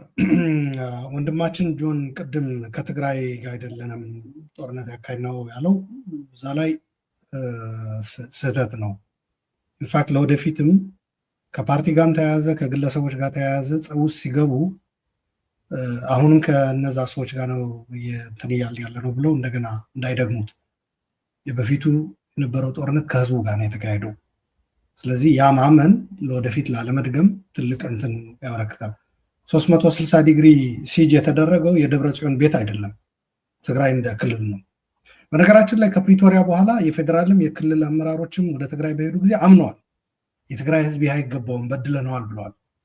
ስለዚህ አንዱ እርሶም እንደ ብልጽግና አካልም እንደ መንግስት እንደ ፖለቲከኛም እንደ ፓርላማ አባልም ይህን ነገር ሪኮግናይዝ ማድረግ ጥሩ ነው። ከዚህ ጋር ተያይዞ በብልጽግናም ከብልጽግና ውጭም ያሉ የኦሮሞ ተወላጆች ለትግራይ ህዝብ ያሳዩት ሀዘኔታም ክብርም ስላለ ያንን ቢጎናጸፉ ጥሩ ነው። እርሶም መግቢያ ላይም ጥሩ አመለካከት አሳይተው ስለጀመሩት ውይይቱ ለዛ ክብር አለኝ። ያንኑ እንትን ቢሉ ከ8 ወር ህፃን እስከ 80 ዓመት አዛውንት ላይ ነው ጦርነቱ የተካሄደው። ባንክ አካውንት ዘግታችኋል። ባንክ አካውንቶች እርሶ ፐርሰናሊ ዘግተዋል ማለት አይደለም። ስርዓቱ የእርሶ ፓርቲ የእርሶ መንግስት ማለት ነው እርሶ የተወከሉበት እና ይሄ ማንም አለ የማይባል የማይካድ ነገር ነው። ሌላ ቀርቶ ጦርነቱ ጥለን ስንወጣ ደጀን ወደሆነው ህዝብ ተብሎ እኮ ተነግሯል። የትግራይ ህዝብ እንደ ባዕድ ነው የተቆጠረው። ይሄ ፕሮፓጋንዳዎቹ አንድ ማመሳከሪያ ብናመጣ ጥሩ አይመጣም። ምክንያቱ አሁን ያ አልፈን ወደ ፖዚቲቭ ነገር ይሄን ስለሆነ እኔ የምፈልገውም በኢትዮጵያ በሁሉም የኢትዮጵያ አካባቢዎች ጦርነት ቆሞ ሰላም እንዲኖር ነው። ስለዚህ ያለፉ ስህተቶች በማደባበስ ካለፍነው እውነተኛ የሆነ ሰላም አናመጣም። እንደገና ተመልሶ ወደ ችግር ብንገባ ከመሪዎች ከፓርቲ ጋር ያለ ችግር ወደ ህዝብ እንዳይሄድ ጥሩ ለሰን እንዲሆነን በማሰብ ጭምር ነው እና ከ8 ወር ህፃን ልጅ እስከ 80 ዓመት አዛውንት አዲስ አበባ ላይ የታሰሩ ያውቃሉ። ፕሮባብሊ አዝነውም ሊሆን ይችላል። ጓደኞቻቸው ከትግራይ ውጭ ያለው ህብረተሰብ አብረዋቸው ያደጉ የትግራይ ተወላጆች እንዴት ይታደኑ እንደነበረ ያውቃሉ። እነዚህ ሁሉ ህወሓት ናቸው? አይደሉም። ኢንፋክት አንዳንዶቹ ብልጽግናም ጭምር ደግፈው የታሰሩ የትግራይ ተወላጆች አሉ፣ ስላልታመኑ የህወሓት ሰላዮች ናቸው ተብሎ ማለት ነው። ስለዚህ በአጠቃላይ በህዝቡ ላይ የተካሄደ ነው። ዘግቶ በማስራት መድኃኒት በመከልከል ሁሉ ነው የተደረገው በትግራይ ህዝብ ላይ። ሌላ ቀርቶ ከወንድሙና ጎረቤቱ ከሆነው ለዘመናት አብሮት ከኖረው የአማራ ህዝብ ጋር እንዲዋጋም ተደርጓል። የምንም ጥያቄ የለውም። ሲቪል በሰራዊት ስላልቻል ነው ሲቪል ተዋጋ ተብሎ ህዝብ ለህዝብ እንዲጫረስ ጭምር የሚያደርግ ድርጊት ውስጥ ተገብቷል ለማለት ፈልጌ ነው። ይሄ አንዱ ነው። ከኢኮኖሚ ጋር ተያይዞ ኑሮ ውድነቱ ኢንፋክት የምርቶች ግሽበት ብቻ አይደለም፣ የሰው ልጅ ታግቶ ብር ይከፈላል። አንዳንዱ ደሞዝም ይሁን ከዛ ዝቅተኛ ኑሮ ያለው ከየት ነው የሚያመጣው? ውጭ ያለ ዘመድ ምናምን መዋጮ እየተደረገ አሉላ የውጭ ዲፕሎማሲ አተሳሱ ላይ ነው ያለው። በልተዋላ ሰዓትን 4 ደቂቃ ጨረስክ። ስለዚህ 2 ደቂቃ የውጭ ጉዳይ ምን ይመስላል አጠር አድርገህ ሲምፕሊ ላስቀምጠው። ኢትዮጵያ ውጭ ጉዳይ የአቶ ኢሳያስ ኢንትሮዳክሽን ወደ ኢትዮጵያ ነው የሆነው። ሲምፕሊ ለመግለጽ ቅድም ኢኮኖሚው ጦርነት ነው የተደረገው ያልኩት የኢትዮጵያ ውጭ ጉዳይ ዲፋይን አድርገው ካላችሁኝ አሁን እስከ ጸብ ውስጥ ከገቡ ድረስ አቶ ኢሳያስን ወደ ኢትዮጵያ ኢንትሮዲውስ ማድረግ ነው። ሌላው ሁሉ ተዘግቶ ከአፍሪካ ጋር ከኢጋድ ከጎረቤቶች ጋር ጸብ ውስጥ በመግባት በህዳሴ ግድብ እንኳን ራሱ አፍሪካዊ የማድረግ በተፋሰሱ ዙሪያ ብቻ ሳይሆን ከዛም በዘለለ የአፍሪካ ህብረት ላይ የነበረን እንትን በዓለም የነበረን ተሰሚነት በሰላም ማስከበር የነበረን አቶ ኢሳያስ እነዚህ ሁሉ ነገሮች ቅድም በዝባዥነት ነው ፕሪዴቶሪ የሚባለው ቃል የብዝበዛ ስለሆነ ለመበዝበዝ ስለመጡ ኢትዮጵያ የበላይ የሆነችባቸው የተመዘገቡ በነገራችን ላይ በዲፕሎማሲ ኢትዮጵያ ኢሬስፔክቲቭ ኦፍ ጋቨርንመንትስ አንዱ የሚመሰገነው ሁሉንም መንግስታቶች ኢቭን ማንም ጸብ ይኖረው በግልም ይሁን በእንትን አንዱ የሚስማማበት ነገር ቢኖር አክሮስ ዲፍረንት እንትኖች ኢሬስፔክቲቭ ኦፍ ጋቨርንመንት በዲፕሎማሲ የነበረው እንትን ነው። ኢቭን ብልጽግና የሚያምንበት በነገራችን ላይ ከኃይለስላሴ ጀምሮ እስከ አቶ መለስ እውቅና የሰጣችሁበት ነው። ይህንን ነገር ብልጽግናም ራሱ እንትን የሚልበት ነው። ያው ብልጽግና ኢህአዴግም ስለነበረ በኢህአዴግ ዘመንም የነበረውን ነገር እውቅና ትሰጣላችሁ። በዲፕሎማሲ የነበረን እንትን አጠናል። በማን ምክንያት? ከኤርትራ ጋር ከአቶ ኢሳያስ ስፔሲፊካሊ ጋር በገባ ነው መዳራት። እዛ ውስጥ መግባታችን ወዘ ምስቴክ። ሌላ ቀርቶ ኤርትራ እንደ ፎሬን መሆኗ ቀርቶ መንግስቷም ዜጎቿም እንደ አገር ባለቤት እስከ መሆን ያደረሰ ፖሊሲያችሁ ዋጋ አስከፍሎናል ባይነኝ እኔ። ጦርነቱም ከዛ ነው የተወለደው። የጦርነቱ አርክቴክት በነገራችን ላይ አሁን ያለው ኢትዮጵያ ውስጥ ምስቅልቅል አቶ ኢሳያስ ናቸው አርክቴክቱ። ሲምፕሊፋይ ለማድረግ ፈልጌ አይደለም፣ እውነት ነው። ከዛ ነው መነሳት ያለብን። ከዛ የራሳችን የህዝብ የብልጽግና እያልን መዘርዘር እንችላለን። የፕራይም ሚኒስቴር አብይ አቶ ኢሳያስ ወደ አዲስ አበባ ጋብዛችሁ ያመጣችሁ ቀን ወዘ ቢግ ሚስቴክ። ኢቨን የሰላም ኖቤል ሽልማት ተብሎ የተሰጠው አቶ ኢሳያስ ኢትዮጵያን ራን እያደረጉ ለሚካሄድ ጦርነት መንገድ ከፋች ነበረ። ሌላ ቀርቶ ከትግራይ ጦርነት በፊት በአማራ ክልል 60,000 ልዩ ኃይል ነው ያሰለጠነው የኤርትራ መንግስት። የእናንተም ታውቁታላችሁ፣ በኒውዮርክ ታይምስም ወጥቷል። ጀነራል አሳምነው ጽጌ የአማራ ክልል የሰላምና ደህንነት ነው ምናምን በሚባል መስሪያ ቤት እየመሩ በነበሩበት ጀነራል አብርሃ ካሳ የተባለ የደህንነት ኃላፊ የኢትዮጵያ አየር መንገድ በመጠቀም የኤርትራ ባህል ቡድን ብሎ ኢማጅን ወደ አማራ ክልሎች እኮ የውጭ ግንኙነት አያደርጉ ወደ አማራ ክልል የባህል ኪነት እየተባለ ግን ይህ ሰውዬ የወታደራዊ አመራር ብቻ አይደለም። ብርጋዴር ጀነራል አብርሃ ካሳ የኤርትራ የደህንነት ሹም ነው፣ ኃላፊ ነው። ልክ በእኛ ሀገር አሁን ሬድዋን ሁሴን፣ ጌታቸው አሰፋ ምናምን። ይህ ሰውዬ የባህል ቡድን እያለ እየተመላለሰ ወደ ባህር ዳር ወደ ጎንደር የልዩ ኃይል እስከ 60,000 ነው ያሰለጠነው። በብልጽግና በሚመራው አገር የውጭ መንግስት የደህንነት ሹም እና የውጭ መንግስት ራሱ ገብቶ ልዩ ኃይል ያሰለጥን ነበረ። ያን የሚታይ የነበረው ያው ትግራይ ይኮረኩምልናል፣ ቲፒኤልኤፍን ልክ ያስገቡልናል ምናምን በሚል ሊሆን ይችላል ፌደራል መንግስቱ ችላ ያለው ነገር። ግን የሀገሪቷ የሉዓላዊነት የውጭ ጣልቃ ገብነት የፈቀደበት ጊዜ ነው። በዛ ምክንያት ኢትዮጵያ ውስጥ የተፈጠረው የዲፕሎማሲ ውድቀት ደግሞ ሻምፒዮን ሆኖ የወጡት አቶ ኢሳያስ ናቸው። አይሶሌት ካደረጉ በኋላ ራሳቸውን አንድ ጊዜ እንደ ሸምጋይ፣ አንድ ጊዜ የአካባቢው ባወራ። በዚህ ምክንያትም ነው ከጠቅላይ ሚኒስትሩ ጋር አሁን ትከሻ ለትከሻ እንትን ለማለት ወዳልተፈለገ ጸብ የገቡት። ኢንትሮዳክሽን ኦፍ አቶ ኢሳያስን ወደ ኢትዮጵያ ፖለቲካ ያስገባበት ቀን ብልጽግና was the biggest mistake of its diplomacy። እናመሰግናለን አሉላ። ሌላ ነገር ማድረስ አደርጋለሁ ብለህ ነው ሰዓትን የወሰድከው። ፕሮፌሰር በዛው ፎርማት ማጠቃለያንም በዛው ጨምር።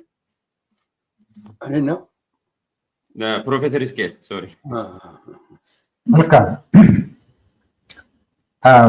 አምስት ደቂቃ ላይ ለመጨረስ እንድችል አንደኛ ቅድም በተነጋገርነው ላይ እንደማጠቃለያም እንዲሆን ለሁሉ ነገር መሰረቱ ለአንድ መንግስት መቆም ለዲፕሎማሲም፣ ለፖለቲካም፣ ለወታደር፣ ለሚሊተሪም ሁሉ መሰረቱ ኢኮኖሚ ነው።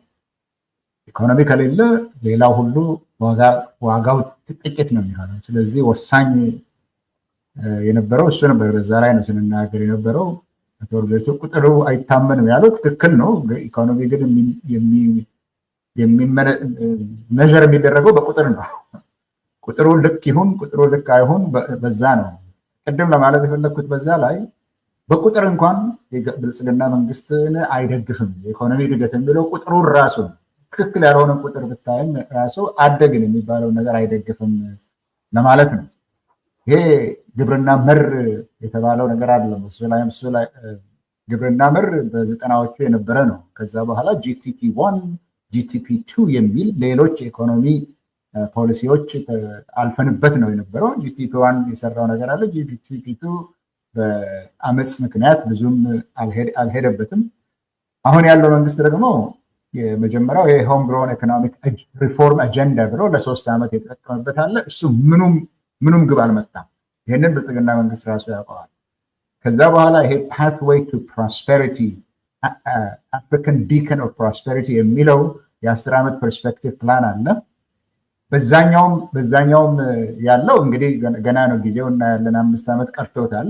ለማንኛውም እዛ ላይ ለማለት የፈለግኩት አንደኛ ይሄ የኢኮኖሚ ፕላን አይደለም ብዙ የተባለው ቅድም ሁሉ አውቃለሁም፣ ግን የኢኮኖሚ ፕላንም አይደለም። ይሄ የትርክት ነው። ከዲቨሎፕመንታሊዝም ወደ ሆም ግሮውን ለማለት አሁንም ደግሞ የበለጸግን የአፍሪካ ሁሉ ምሳሌ የሚል ነው ነገር። ይሄ ግን ሌላ ጊዜ እናወራዋለን። ለማንኛውም ለውጭ ግንኙነቱ ይሄ አስፈላጊ ነው ለማለት ነው። የኢኮኖሚ እድገቱ ለውጭ ግንኙነቱ አስፈላጊ ነው፣ ለናሽናል ሴኪሪቲ አስፈላጊ ነው ለማለት ነው ይሄንን ያልኩት። ቁጥሮቹ ግን አይደግፉም፣ ለዛ የሚበቃውን አይደግፉም። አንደኛ ኢትዮጵያ ፎረን ፖሊሲ የሚባል ነገር የላትም። አሁን አንድ የነበራት በ2002 ነው እንደዚህ የወጣ ዋይት ፔፐር አለ፣ ድህነትን መዋጋት የሚለውን እንደ ፖሊሲ መምሪያ አድርጎ የውጭ ጉዳይ ሚኒስቴር ሲጠቀምበት ነበር። ከዛ በኋላ የውጭ ፖሊሲ የሚባል የውጭ ፖሊሲን የሚመራ ዶክትሪን ኢትዮጵያ የላትም፣ አላወጣችም። ስለሌላት ያንን የሚመራ የላትም። አንድ ጊዜ ጠቅላይ ሚኒስትሩ ወጥተው ንግግር አድርገዋል። ዜጋ መር የውጭ ፖሊሲ ብለዋል። የስንት ዜጋ ውጭ ሀገር እንዳላቸው አላውቅም፣ እሱም ብለዋል። ነገር ግን የውጭ ጉዳይ ፖሊሲ የናሽናል ሴኪሪቲ ፖሊሲ ኢትዮጵያ የላትም። ይህንን ውጭ ጉዳይ የሚሰሩ ሰዎችን ሁሉ ጠይቄ መቼ ነው የምታወጡት ብዬ የምጠይቃቸው ነገር ሁሉ እንኳን አልገባቸውም በዚህ ጉዳይ ላይ። ሌላም ነገር ማለት ይችላል በዚህ ነገር ግን ፎረን ፖሊሲው ላይ ላተኮር። የኢህአዴግ ፖሊሲ አሁን ባልኩት ላይ የተመሰረተ ነው። ሁለተኛ ደግሞ ጠላት ናቸው ሊባሉ የሚባሉ ኤርትራና ግብፅን አይሶሌት የማድረግ ፖሊሲ ነው የነበረው። በዚህም ምክንያት ጦርነቱ ከ2018 ላይ አሁን ያለው ጠቅላይ ሚኒስትር አሁን ያለው አስተዳደር ከመምጣቱ በፊት በሁለቱም አቅጣጫ ግብፅንም ለማግለል ኤርትራንም ለማግለል አካባቢው ላይ ያሉትን አገራት አንድ ላይ አምጥቶ ነበር። ለዚህ ነው ኢትዮጵያ አንከር ስቴት ሆናለች ሲባል የነበረው። በዚህ ሪፕራይን አገሮች በሚባሉትን አንድ ኮሚሽን ውስጥ በማምጣት የውሃውን ክፍፍል በመስማማት ግብፅ በዚህ በኩል በኮሎኒያል ትሪቲስ ሌሎችን እንዳታስቸግር ግብፅን ወደ ውጭ ማውጣት፣ ሁለተኛ ከጎረቤቱ ሀገሮች ጋር በመስራት ኤርትራ አይሶሌትድ እንድትሆን የመስራት ስራ ሲሰሩ ነበር። አሁን የት ነው ያለ ነው? አሁን ይሄኛው ፖሊሲ የሌለው መንግስት ከመጣ በኋላ የት ነው ያለ ነው? ባጭሩ የግብፅ ከዛ ተላቀቀች። መጀመሪያ ላይ ጠቅላይ ሚኒስትሩ ግብፅ ሄደው ወላሂ ብሎ የአፍ ወለምታ ነው ይመስለኛል ወላሂ ብሎ ቃል ገብተው ሄዱትና ሶቺ ሄደው የዚህን ጉዳይ ወደ አሜሪካ እንዲሄድ ያደረጉበትና ከዛ በኋላ ደግሞ ጦርነትን ምክንያት አድርገው በትግራይ ላይ ጦርነት የከፈቱ። በዚህ ምክንያት ግብፅ ተፈታች፣ ከነበረችበት ተገላ ከነበረች ውስጥ ተፈታች እና እጅግ የሚያስደንቅ የዲፕሎማሲ ስራዎችን በመስራት ከሱዳን፣ ከኬንያ፣ ከቡሩንዲ፣ ከደቡብ ሱዳን፣ ከታንዛኒያ፣ ከዴሞክራቲክ ሪፐብሊክ ኦፍ ኮንጎ፣ ከዩጋንዳ፣ ከሩዋንዳ ጋራ የወታደራዊ ኢኮኖሚያዊ እና የደህንነት ስምምነቶችን ፈረመች ከነዚህ ሁሉ ሀገሮች ጋር። እንደዚሁም የግብፅ ፕሬዚደንት ጅቡቲ ድረስ ሄደው ከትግራይ ጦር በኋላ ከትግራይ ጦርነት ጊዜ ጅቡቲ ሄደው ጅቡቲ እንኳን ወደ ግብፅ እንድትጠጋ ተደረገች። አሁን ያለው ሁኔታ ላይ ኢትዮጵያ ነች ተገላ ያለችው። ግብፅ፣ ሱዳን፣ ኤሪትሪያ፣ ጅቡቲ፣ ሶማሊያም ሳዑዲ አረቢያን በዛ በኩል በአንድ ወገን ነው ያሉት። ኢትዮጵያ ነች ተገላ ያለችው በዚህ በሆነው ዲፕሎማሲ። ኤርትራ ከተገላ ፐራያ መንግስት ነው ተብሎ የነበረው አሁን ትልልቅ መንግስታት እንኳን ትንሽ ቃሉ ሊታመን የሚችል ሰው እሱ ነው ብለው ዲክቴተሩን እንኳን እያነጋገሩት ነው። እሱ ነው የሚሻለው ተብሎ በኢትዮጵያ ውስጥ ረጅሙ እና በአፍሪካ ውስጥ በአፍሪካ ቀንድ ረጅሙ ሰው አቶ ኢሳያስ ናቸው የሆኑት። ኢትዮጵያ የምትታወቅበት በዓለም ደረጃ የምትታወቅበት በዘር ማጽዳት፣ በዘር ማጥፋት፣ ጦር ወንጀሎች ተከሳ ያለች ሀገር ናት። ይሄ ነው ያለው። ብዙ ነገር ማለት ይቻላል። ነገር ግን ከዚህ ሌላ ማለት የምችለው በምዕራብ በኩል በሱዳን፣ በደቡብ ሱዳን፣ በደቡብ በኬንያ፣ በምስራቅ በሶማሊያ፣ በሰሜን በኤርትራ ድንበሯን ተደፍሮ ያለች ሀገር ናት። ስለዚህ የሌላት ዶክትሪን የሌላት ሀገር በዚህ ምክንያት በዲፕሎማሲ ታውቃ የነበረች ከንጉሱ ጊዜ ጀምሮ ታውቃ የነበረች ሀገር ዛሬ ፐራያ መንግስት ናት የምትባል ደረጃ ላይ ነው ያለችው። በጣም እናመሰግናለን ፕሮፌሰር ጆን። እድሉ አሁን ያንተ ነው። የኢትዮጵያ የውጭ ግንኙነት ባለፉት ዓመታት ምን ይመስላል ለሚለው ያንተን አቋምና ማብራሪያ እንድትሰጠን። እሺ፣ አመሰግናለሁ። ከዛ በፊት አንድ ነገር አጥርቼ ለማለፍ ያህል ነው። ዳታ ኢንፍሌሽን የተባለው ላይ በብዙ ነገር ላይ ዲፌንድ ለማድረግ ሳይሆን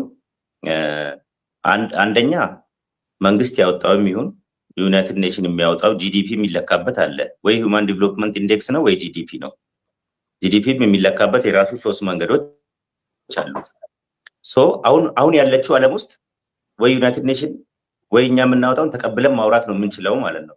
ዲናይ ካደረግን ወይ ደግሞ የተሻለ ሌላ ማምጣት አለብን እንጂ እንትን እንዳይሆን ነው። እኔ ቤዝ ሊኖረን ስለሚገባ ዩናይትድ ኔሽንን እንውሰድ ዳታ ከፈለግን፣ ወርልድ ባንክን ወይ ደግሞ የኢትዮጵያ መንግስትን እንውሰድ፣ እሱ ላይ ዲቤት እናድርግ። ግን ጂዲፒ ካልኩሌት የሚደረግበት 3 ወይ አለ።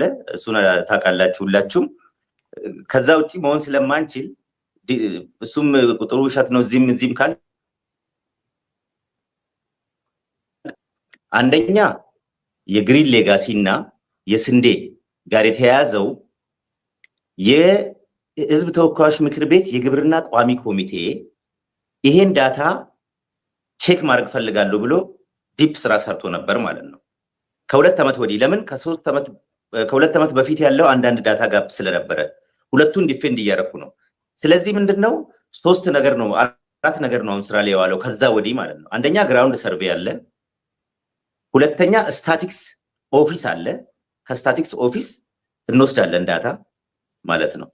ሶስተኛ የአድሚኒስትሬቲቭ ዳታ አለ። ግብርና ሚኒስቴር ማለት ነው። እስከ ቀበሌ ያለው መዋቅር አድሚኒስትሬቲቭ ዳታ ነው የምንለው እሱን። አራተኛው ሪሞት ሴንሲንግ ኤንድ ኢሜጅ ፕሮሰሲንግ ሳተላይት ጋራ ባለው አግሪመንት እሱን ሁላ ተጠቅመን ነው የግሪን ሌጋሲውንና የስንዴውን ዳታ ፕሩፍ እያደረግን የነበረው በዚህ 4ቱ መንገድ ለየት አድርጌ እነዚህ ሁለቱን ዲፌንድ የደኑንና የግሪን ሌጋሲውንና የስንዴውን ዲቤት ማድረግ እንችላለን። እኔ ግን ዲፌንድ አደርገዋለሁ ማለት ነው። ኮንፊደንሻሊ በጣም የተሰራበት ስለሆነ ስፔሻሊ ከ2 ዓመት ወዲህ ብያለሁ። ስፔሻሊ ይህን ዲፌንድ አደርጋለሁ። ሁለቱም ብያለሁ። ሌላ ቦታ የዳታ ችግር የለም ብዬ የተከራከርኩ አይደለም። እሱን ብዬ ወደዚህኛው ወደ ዲፕሎማሲ ስመጣ ዲፕሎማሲያችን በ7 ዓመት ውስጥ መጀመሪያ ለውጡ የመጣ ሰሞን በጣም አሪፍ ነበር። ነገር ግን ልክ ወደ ትግራይ ቲፒኤልኤፍ ጋር ጦርነቱ ሲጀመር ዲፕሎማሲያችን በጣም ነው የተጎዳው፣ እንደ ሀገርም ማለት ነው። ግልጽ ነው፣ ዲቤት አናደርግም፣ ውጭ ግልጽ ያለ ነገር ስለሆነ ማለት ነው። ዓለም ጀርባ የሰጠን ጊዜ ነበረ። ከዛ ከፕሪቶሪያው አግሪመንት ወዲህ ግን ስናየው በጣም የሚገርም መሻሻል እንደተነሳው ሰዎች ግለሰቦች ያነሱትን አይዲያ አከብርላቸዋለሁ። የኔን የመግለጽ መብት ስላለኝ ነው የምገልጸው። አንደኛ ፎሬን ፖሊሲ ሪፎርም አድርገናል። የፎሬን ፖሊሲ ሪፎርም አለን። እኔ የውጭ ጉዳይ ቋሚ ኮሚቴ ነኝ ማለት ነው። ሁለተኛ እኛ በዚህ ውስጥ ሆነን የፎሬን ፖሊሲያችን ላይ መነጽር፣ በነገራችን ላይ መደመር አይዲዮሎጂ ነው መደመር ምንድን ነው ብሎ የሚጠይቁኝ ሰዎች አሉ በብዛት እንዲህ እንትን ያላሉ ሰዎች። ለእኔ ግን መደመር የብልጽግና ሰው ስትሆን ወይ ደግሞ የብልጽግና አባል ስትሆን ወይ ደግሞ የብልጽግና አመራርሙን አባልሙን ዓለም ላይ ያሉ ነገሮችን ሁሉ ፖለቲካሊም ሶሻሊም በዲፕሎማሲ የምታይበት መነጽር ማለት ነው። መነጽሩ ነው ነገሮችን የምታይበት መነጽር ነው። ለምሳሌ የትላንቱን ዜሮ አናረግም ያለውን አሪፍ ነገር ወስደን እንቀጥላለን ሲባል አሁን እኔ በኔ በኩል ኢህአዴግን ዜሮ አላረግም። ኢህአዴግ ነው ትምህርት ቤት ሰርቶ በቀበሌ ውስጥ 5-6 ትምህርት ቤት ሰርቶ ያስተማረኝ የትምህርት ጥራት ችግር ቢኖረው ኢህአዴግ ነው ለ25,000 ሰው ጤና ጣቢያ ሰርቶ ለ100,000 ሰው ሆስፒታል ሰርቶ የመድኃኒት ችግር ቢኖርም ችግሮቹ እንዳሉ ነው። ያን ዜሮ አላረግም ማለት ነው። እኔ ለዛ እውቅና ሰጣለሁ።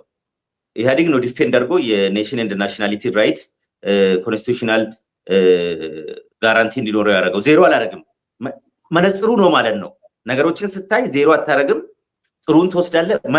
ነገሮችን የምታይበት መነጽር ነው መደመር፣ ፖለቲካሊ ሶሻሊ።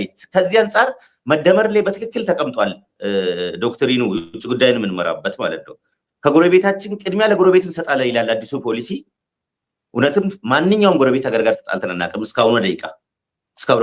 ምናልባት አንድ ነጥብ እዛው ላይ ጆን፣ አንድ ነጥብ ሳንረሳው እንዳናልፍ ይዤላለሁ፣ ሰዓትን ፖዝ አድርጌላለሁ።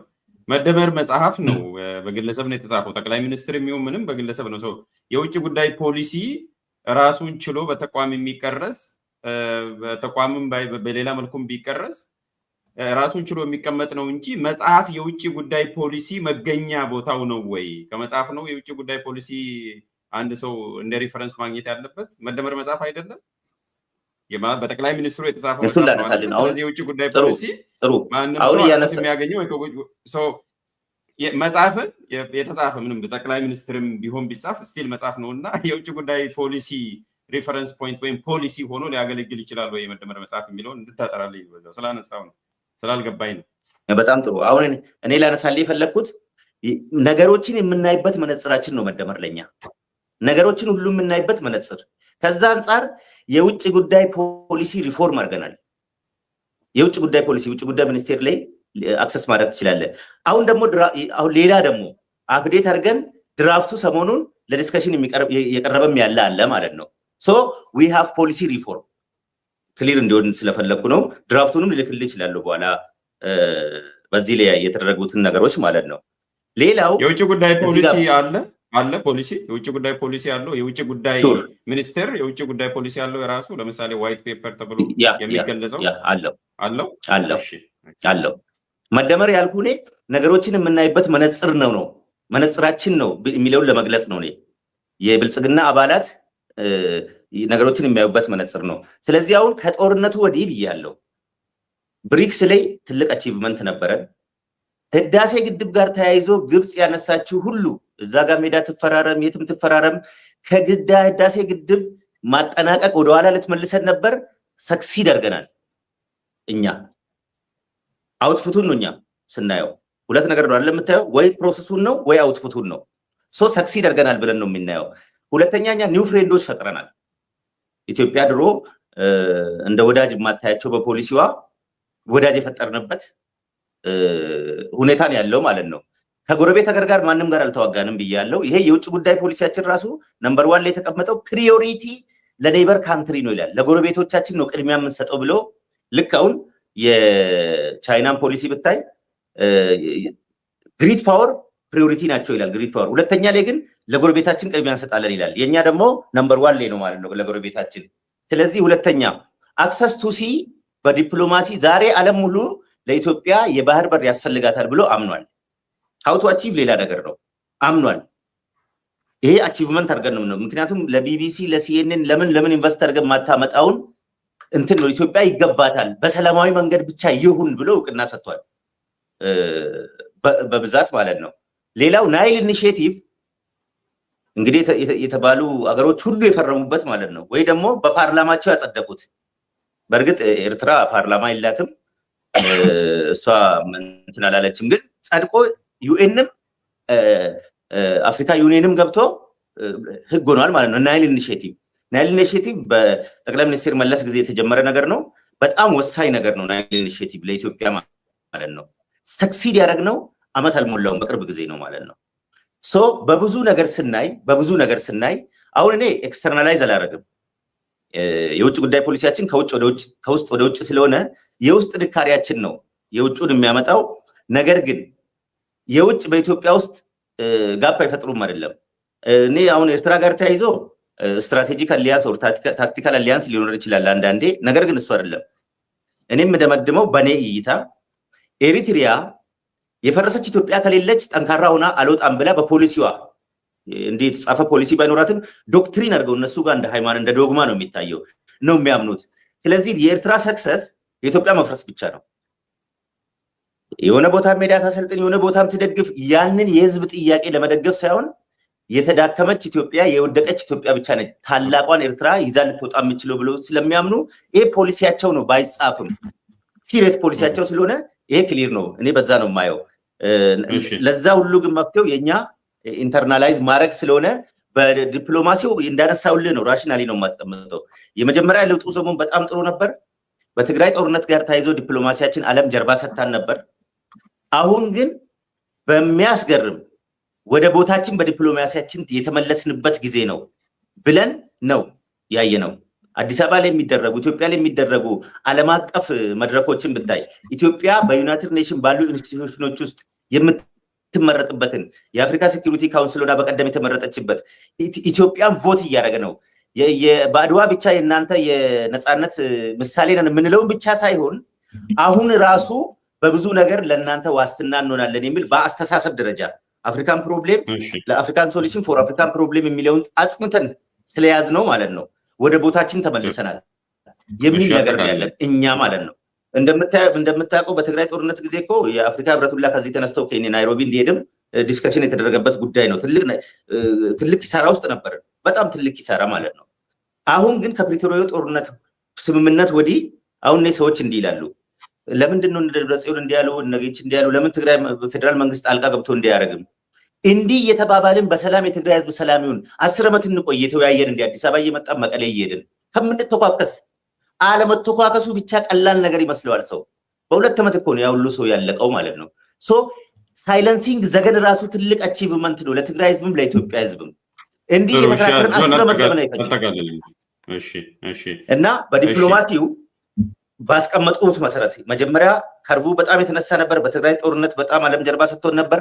አሁን ግን አይከን ሆነን የወጣንበት ወደ መስመራችን የምንመለስበት ወይ ደግሞ ኢትዮጵያ በኃይለ ሥላሴ ጊዜ ነው ትልቅ ዲፕሎማሲ አቅም አላቸው ተብሎ የሚገመትም በመለስ ጊዜውም እንዲሁ ነው። በደርግ ጊዜ ያው ሶሻሊስት ነው ካምባችን። ስለዚህ ዓለም አቀፍ የዲፕሎማሲ እውቅና ምናምን የሚባል እንኳን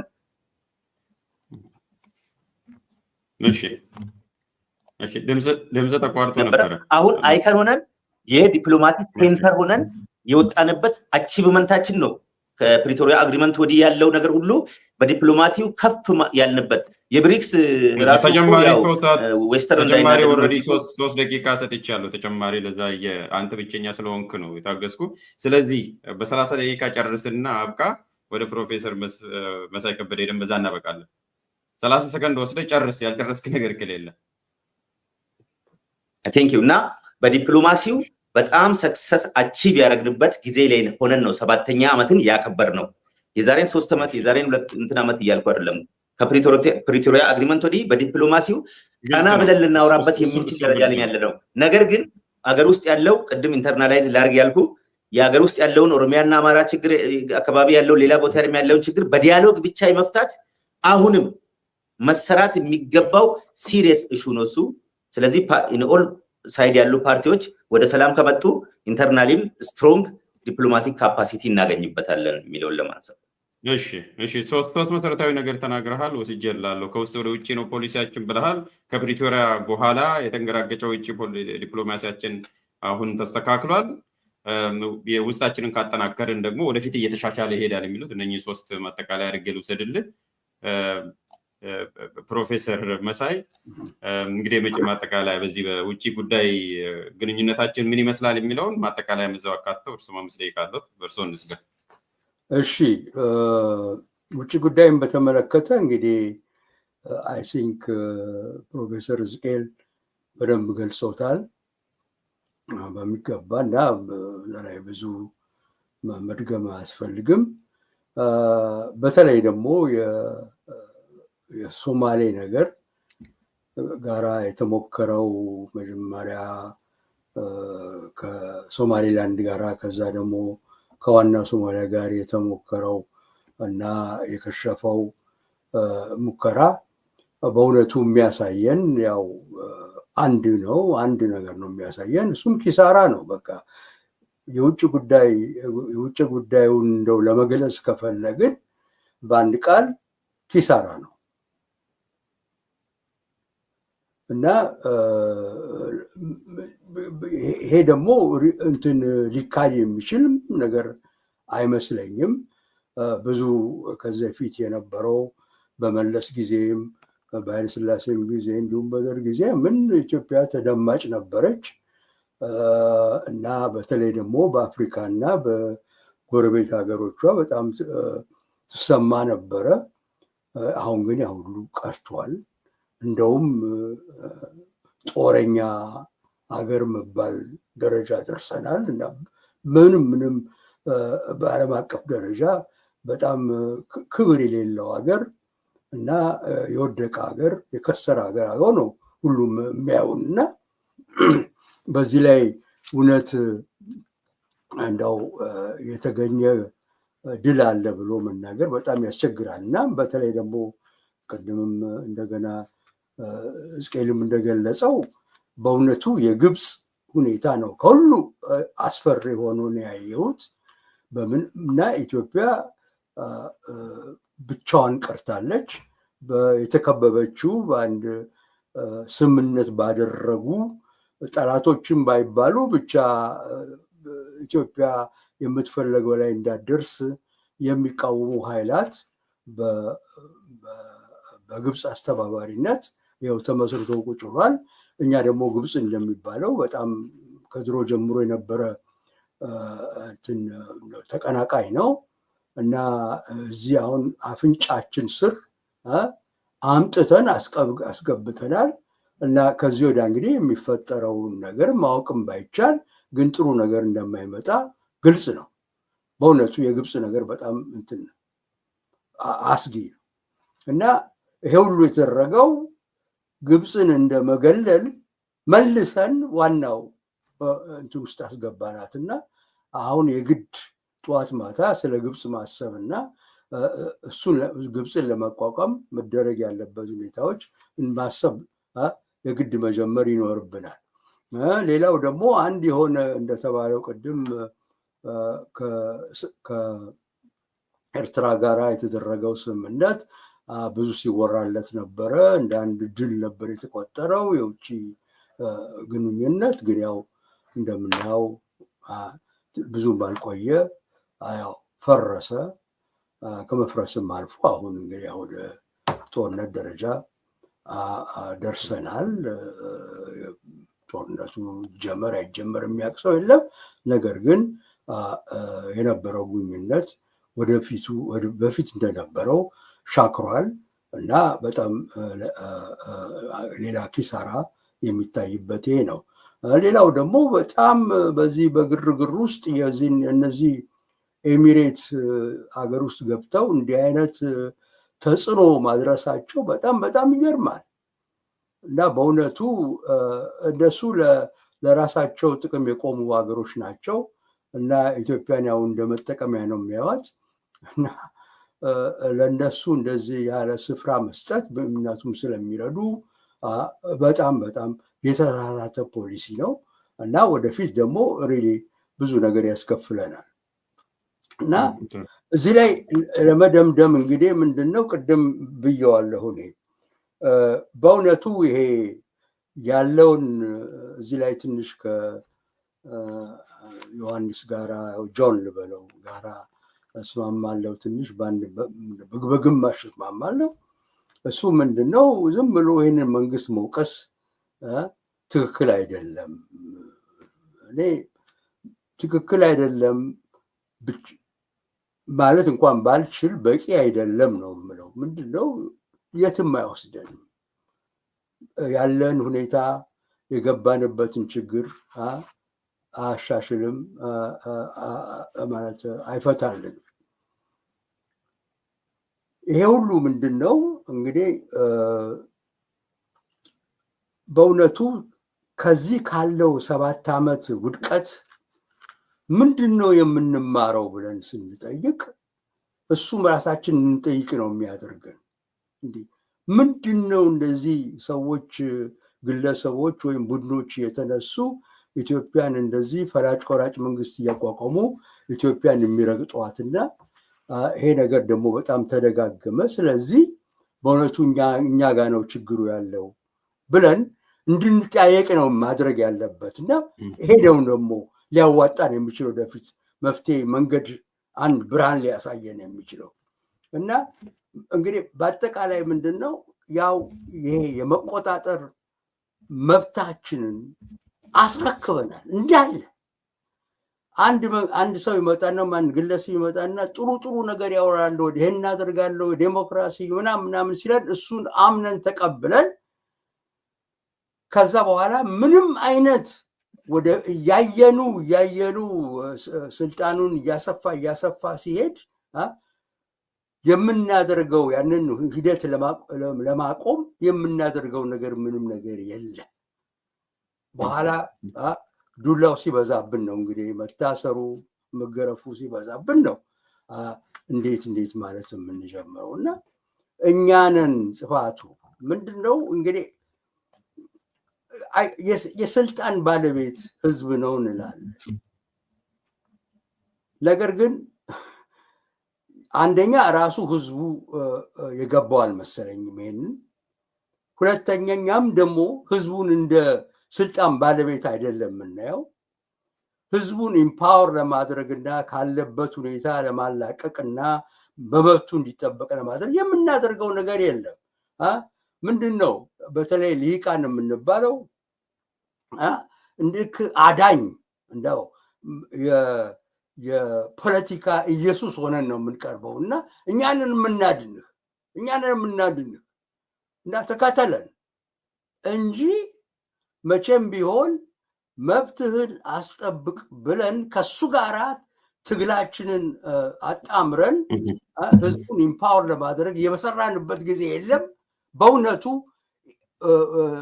በዚህም የተነሳ ያው ልሂቃን የሚባለው የእነሱ ፖለቲካ በሙሉ ኪሳራ ራሱ ሆኗል እና ስለዚህ ሁሉ እያስረከበ ነው። ፓርላማውን እንዲህ ውስጥ ዝም ብሎ ማጽደቅ ስልጣኑ ሌላ ነው፣ ግን ዝም ብሎ ማጽደቅ የሚቀርበለትን ከሚኒስትሮች ምክር ቤት ከአብይ የሚወጣውን ነገር ሁሉ ዝም ብሎ ማጽደቅ ነው። ምንም እንኳን ክርክርም የለ አንድ ሁለት ሰዎች ይከራከሩታል፣ በቃ እሱ ነው። ሁለተኛ ፍርድ ቤቶችም ራሳቸው መንግስት እንዳዘዛቸው ነው የሚሰሩት ወይ እንደፈለገ እና ምንም የት ጋር ማቆም አልቻልንም፣ ወይም ደግሞ ማቆም እንዳለብን ሊገባን አልቻለም። ስለዚህ ከስልጣን ባለቤትነት ወደ አሽከርነት ይሄ ነው ያለው። አሁን ከዛ ከስልጣን ከያዙ ወጣ ብዬ ሳይ ደግሞ እንደተባለው በሙሉ አሽከር በሙሉ አገልጋይ ነው። ችኮላው ለማገልገል እኮ ጥቅም እንዳለው አውቃለሁ። ነገር ግን ይሄ ጥቅም አንደኛ ነገር እድሜ የለውም። ሁለተኛ ደግሞ የኔ ጥቅም ራሱ በደንብ እንዲከበር ከፈለኩ የሌላውን ሰው ጥቅም ማስከበር አለብኝ። አብረን ስንሰራ አንድነት ጥቅማችን ስናስከበር ነው እንጂ ዝም ብዬ እኔም በማገልገል ለጊዜው እናገኘው ብዬ የማድርገው ከሆነ ዞሮ እኔኑ ነው የሚያጠቃኝና መማር አልቻልንም። ጥሩ ምክር ነው። ደጋግሞ ይደርስብናል። ነገር ግን ከዛ ምንም ትምህርት መውሰድ አልቻልንም። ይሄ ነው የማየው። እሺ ሌላ ሳንጨምር ዝኑ ምክር እንድንወስድ ብዬ ነው ፕሮፌሰር። እሺ አሉላ ምክር ቤት አባሉ አቶ ጆን አህመድ እንትን ለማለት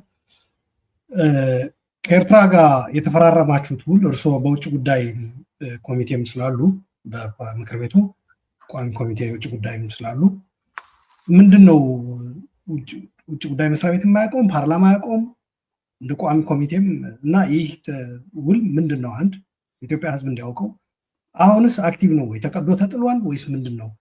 ከሱ ጋር ተያይዞ ማዕቀብ የለመደ ስርዓት ጋር ስለተወዳጃችሁ ኢትዮጵያ ውስጥም ማዕቀብ ውስጥ ከቷታል።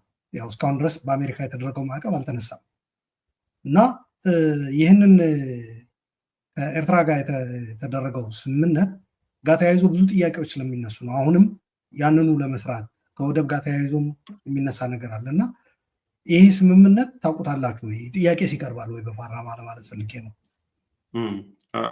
ጆን በአጭሩ የተገናኘ ስለሆነ ነው። እናውቀዋለን ወይስ አናውቀውም በሚል መልስለት። ይሄ የሚታወቅ ነው። በሚዲያም በምንም የተገለጸ ነገር ነው። ኢንስቲቱሽናል የሆነ ትልቅ ሳይሆን በሴኪሪቲ በኢኮኖሚ እና በጋራ አብረን እንሰራለን ነው። ችግሮቻችንን ደግሞ ተወያይተን በሰጥተው መቀበል ፕሪንሲፕል እንፈታለን ነው።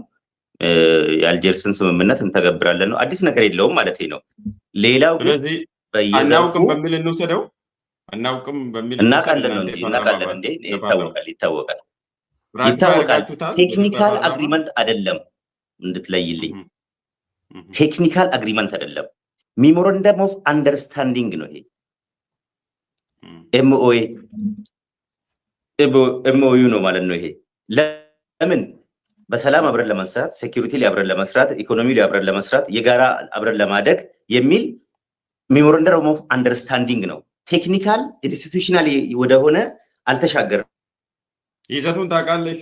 ባይጠርቅም ይዘቱን ታውቃለህ አንተ እንደ አንድ ፓርላማ አባል? ባጭሩ የመጨረሻ ጥያቄ። ክሊር ነው። እያልካለው ጅዳና አቡዳቢ ላይ የተፈረመው ነው። ሜሞራንደም ኦፍ አንደርስታንዲንግ ነው አልኩ እኮ። ኔቸሩ እሱ ነው። ሜሞራንደም ኦፍ አንደርስታንዲንግ ነው። ክሊር ነው። አሁን ዘረዘርኩላችሁ እኮ ይሄ ላይ ነው አልኳችሁ። የሚታወቅ ነገር ነው። ውጭ ላይ እንደሚባለው ነገር አይደለም ማለት ነው። ውጭ ላይ እንደሚባለው እሺ ተቋርጠሃል። በዚሁ እናጠቃልል። ሲመጣ በጣም ብዙ ሰዓት ብዙዎቻችሁን እናቆይተናል። የኔ ይሁን የሌላ ሰው አላቅም። ጆን ድምፅ አይሰማኝም። ጆን አለ ስምምነት እንደሌለ ነግረውናል። እዚህ ብንቋጨው ጥሩ ይመስለኛል እኮ እሱን ነው። አሁን በዛ እንድናበቃ ነው ማለት እሱ በሌለበት ዘግተን ከኋላ በሩ ዝጉብኝ እንዳይል አንዳንዶቻችን አሁን መውጣት ያለብን አይመስልና ከሰዓት በላይም ቆይተናል እንጂ በጣም ይቅርታ ጠይቃለሁ። ጆን ተመልሳል። እሺ ጥሩ በቃ አብራርተህልናል። የሚታወቅ ጉዳይ ነው ብለሃል። አሁንም እሺ ለማንኛውም የጆን ነው የሚመስለኝ። አድማጭ ተመልካቾቻችን እንግዲህ ረጅም ሰዓት ወስደን በምንችለው መጠን ዛሬ በመጨረሻ ሰዓትም ቢሆን የመንግስትን ድምፅ እንዲያሰማ ጆንን የፓርላማ አባልን የኢትዮጵያ ፓርላማ አባልንም አካተናል።